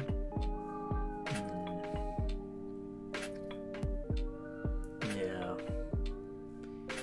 Sad to see it come to that, but then again, no one saw this curveball coming this year. No. Well, technically, if you remember, way back a couple years ago, Spielberg and Lucas predicted that something like this would have happened eventually, where they said that Hollywood was getting too big for itself, to the point where if something were to happen, it would cause the entire system to easily crash in on itself. So I would disagree there. They themselves said, hey man, movies are getting pretty expensive, almost too expensive, to where if something were to happen, the studios would be losing a shit ton of money in the process. And here you have all these studios making movies that are like $150, $200, $250 million on top of all the money they've already spent on marketing and merchandising and shit. And all that money has been a huge detriment to them, since they've been sitting on these movies all year long. So that's all money going down the drain.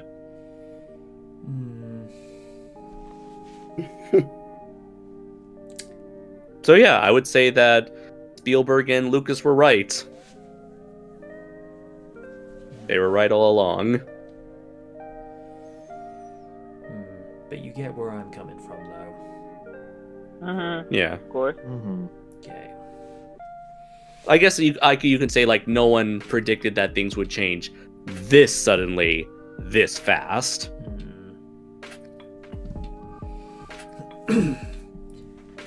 The only good things that I've seen had to change for this year is, well, as we said before, it shouldn't take a pandemic for people to remember how important it is to wash your hands, but as a byproduct of it, people are taking their hygiene way more seriously than what they've done before. And as I've said a few times before, this year is the wake-up call for hygiene, as 9/11 was the wake-up call for security.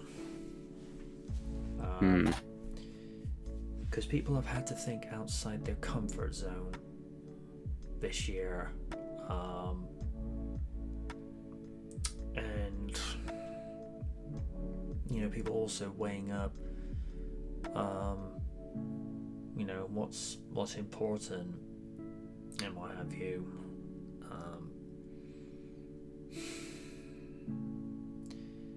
It's also nice in the way that some movies have been able to resume production after they were shut down for months. I think Jurassic World 3 was the first one to get back in production, and they actually managed to finish up production despite the pandemic. Now, you could make the argument, wouldn't it be more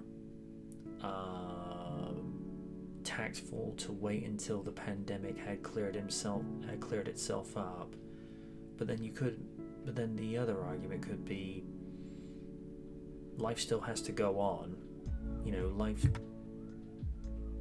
Life still has to carry on, whether it be regular life or entertainment. And it kind of, I suppose in some weird way, it kind of gave hope to other studios to say, hey, we can get going again despite this pandemic. Even the Batman and Disney's Spider-Man 3 is managed to get going under production, although a lot of people have accused Tom Holland of virtue signaling a little bit by wearing 2 masks. In one photo that was put up on Twitter says, I can wear a mask, I'm wearing 2, why can't you? And it's just like, no disrespect, my dude. You're an actor, not a politician.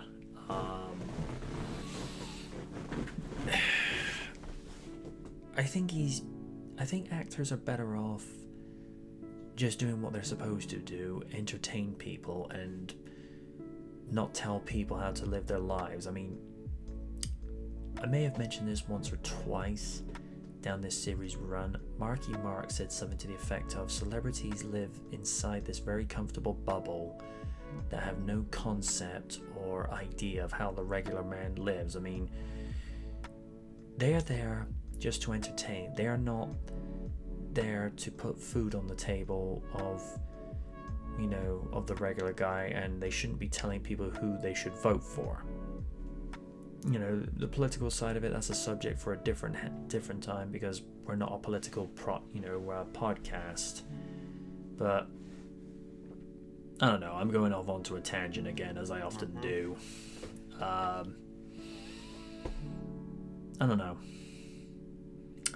I'm kind of hoping when when this whole world comes out of it, some balance is able to be found, because like I say, I don't want cinema to disappear, because it's one of my passions in life. I live to go out for that and see the neon lit signs and what have you. I don't know. I thought that was Navi for a sec. It's like, Wynn's not in here, is she? No. Oh no, it's just where lo-fi hip-hop's playing. One of the noises in the background sounded like a cat meowing. But then again, Navi also has opinions. It's like I say, I'm probably saying it from I don't want to say like a first world problem perspective, but it's just one of those things I don't want to see disappear just purely to digital. I mean, I completely get where Kaiju's coming from not having to deal with hecklers in the background, kids screaming in the aisle, and people laughing at stuff that's not even meant to be funny, but I live for the experience of seeing something brand new on the theater and not having to just watch it on a TV screen. I mean, watching something on TV is just watching something on TV. I don't know. Something to be said for this. There's something to be said for the movie going experience in the cinema. Exactly. Although I do agree, the prices of provisions should come down, but we know that's not going to happen. Mm-hmm. That's why I only ever go to the theaters sparingly. I think one time I actually did an experiment where, because I wanted to make up content a little bit easier for my channel, I would actually go watch 2 movies in one day on a Monday every fortnight, just so I had something to review. And there was one particular day where I think I went to go watch Dracula Untold, and then I went to watch the Sam Rockwell, Keira Knightley and Chloe Moretz romantic comedy Laggies. I enjoyed it for what it was. Dracula Untold, well, as it's been documented, it's kind of a beautiful mess. Let's leave it at that. Okay. Yeah. Fair enough. Yeah. We went from Marvel's prehistoric X-Men to HBO looking to sue Warner Brothers. Oh, legendary. Yeah. Never did get the opinions going around with regards to the prehistoric X-Men and the umpteenth usage of the Phoenix. That's what I got to say. At this point, I think I speak for all of us. I speak for all of us when we say mulligan, so we can just end this here. Well, Mm-hmm. pretty much Like, it's Marvel's same- just scraping it's beyond the basically barrel at the this same- point. It's basically same shit, different day. Yeah. Yeah, I feel ya. Alright, folks. This is where we're going to call it time today. We hope where you are around the world. Okay, that was weird. Yeah, that's happened a lot this evening. And Yeah, Discord being a I butt don't know as why. always. I don't know why I get kicked out. We hope where you are around the world this evening.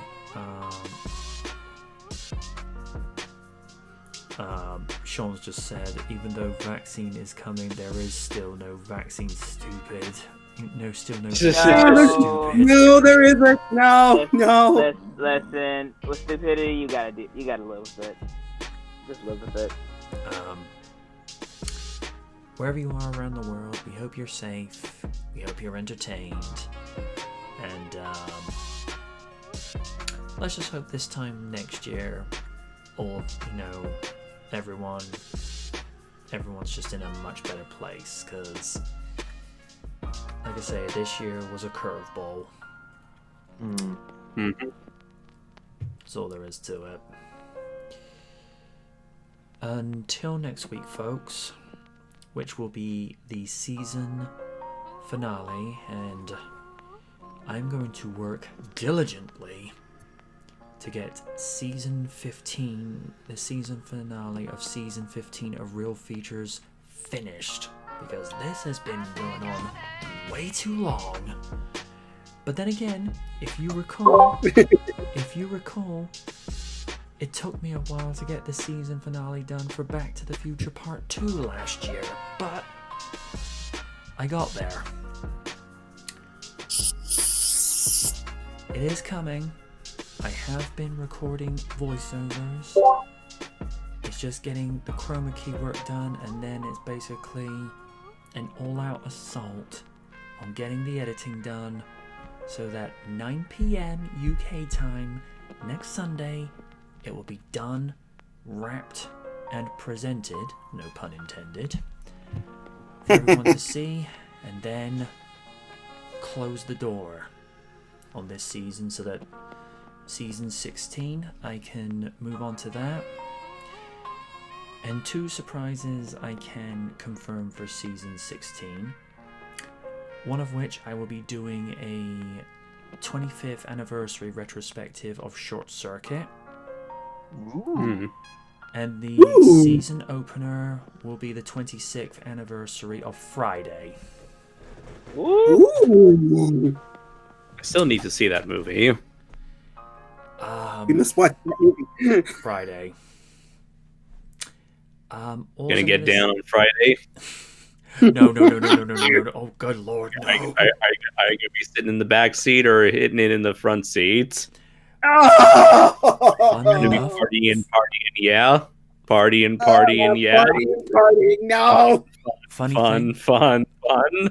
thing, I wanted to bury that in the recesses of my brain. Funny No. funny thing. Mm-hmm. Somebody made a meme out of that where Rebecca jumped into the back seat and there's the NWA looking at her going, "What the hell you on, girl?" Personally, I prefer Chad Vader's take on Friday. I've got to introduce you to Chad Vader. Gosh dang it, that thing is a whole mind fuck, but it's freaking great to watch. Yes. I prefer the Friday meme where it's like, it's Friday the 13th and Jason's getting out of bed. It's Friday. And he just murders- Oh, by the way, since we were talking about streaming services, I found this funny meme. Oh no, what'd you do? Why must you always react that way, MJ? Yeah. I'm offended. Steve Rice people. First you wanted to get rid of all tacos in the world, and now you do this to me. I am offended, MJ. How dare you? I thought we were friends. God damn it!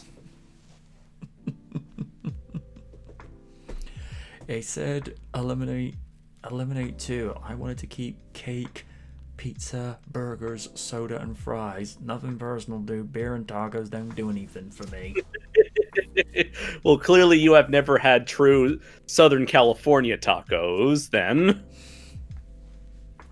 Okay. come over to my town, and I'll give you the best damn Mexican food we have here. Road trip. Fuck yeah. When we're allowed to have those again. Yes. Mhm. Yes. Well, like I say, at some stage we need to do our own version of the New York trip my brother took all those years ago. Just us though. Just us. Mm-hmm. And no certain individuals that, well, Raiden and Liz have heard the story too many times. Mm-hmm. Yeah. Well, folks, we'll see you next week for not only the season finale of season 15 of Real Features, but also the season finale of season 7 of Sunday Night Live. Wow. Until next week, I have been the Knight, saying good night from the night. Night. See y'all Take later. care. Bye. And my comic. And don't Bye, forget to Scott. check out Bye. MJ's Teespring page. Damn right. And don't forget to check out my friend Garayan's indie game, Daikaiju Daikasin Versus, which features my characters as well as Steve's as Yay. playable other- fighters. Along with many other indie kaiju creators. Absolutely, yes. Check it out. DDV, Daikaiju Daikasin Versus, available for free on Steam Early Access. Woo. Good night, folks. Good night. Night.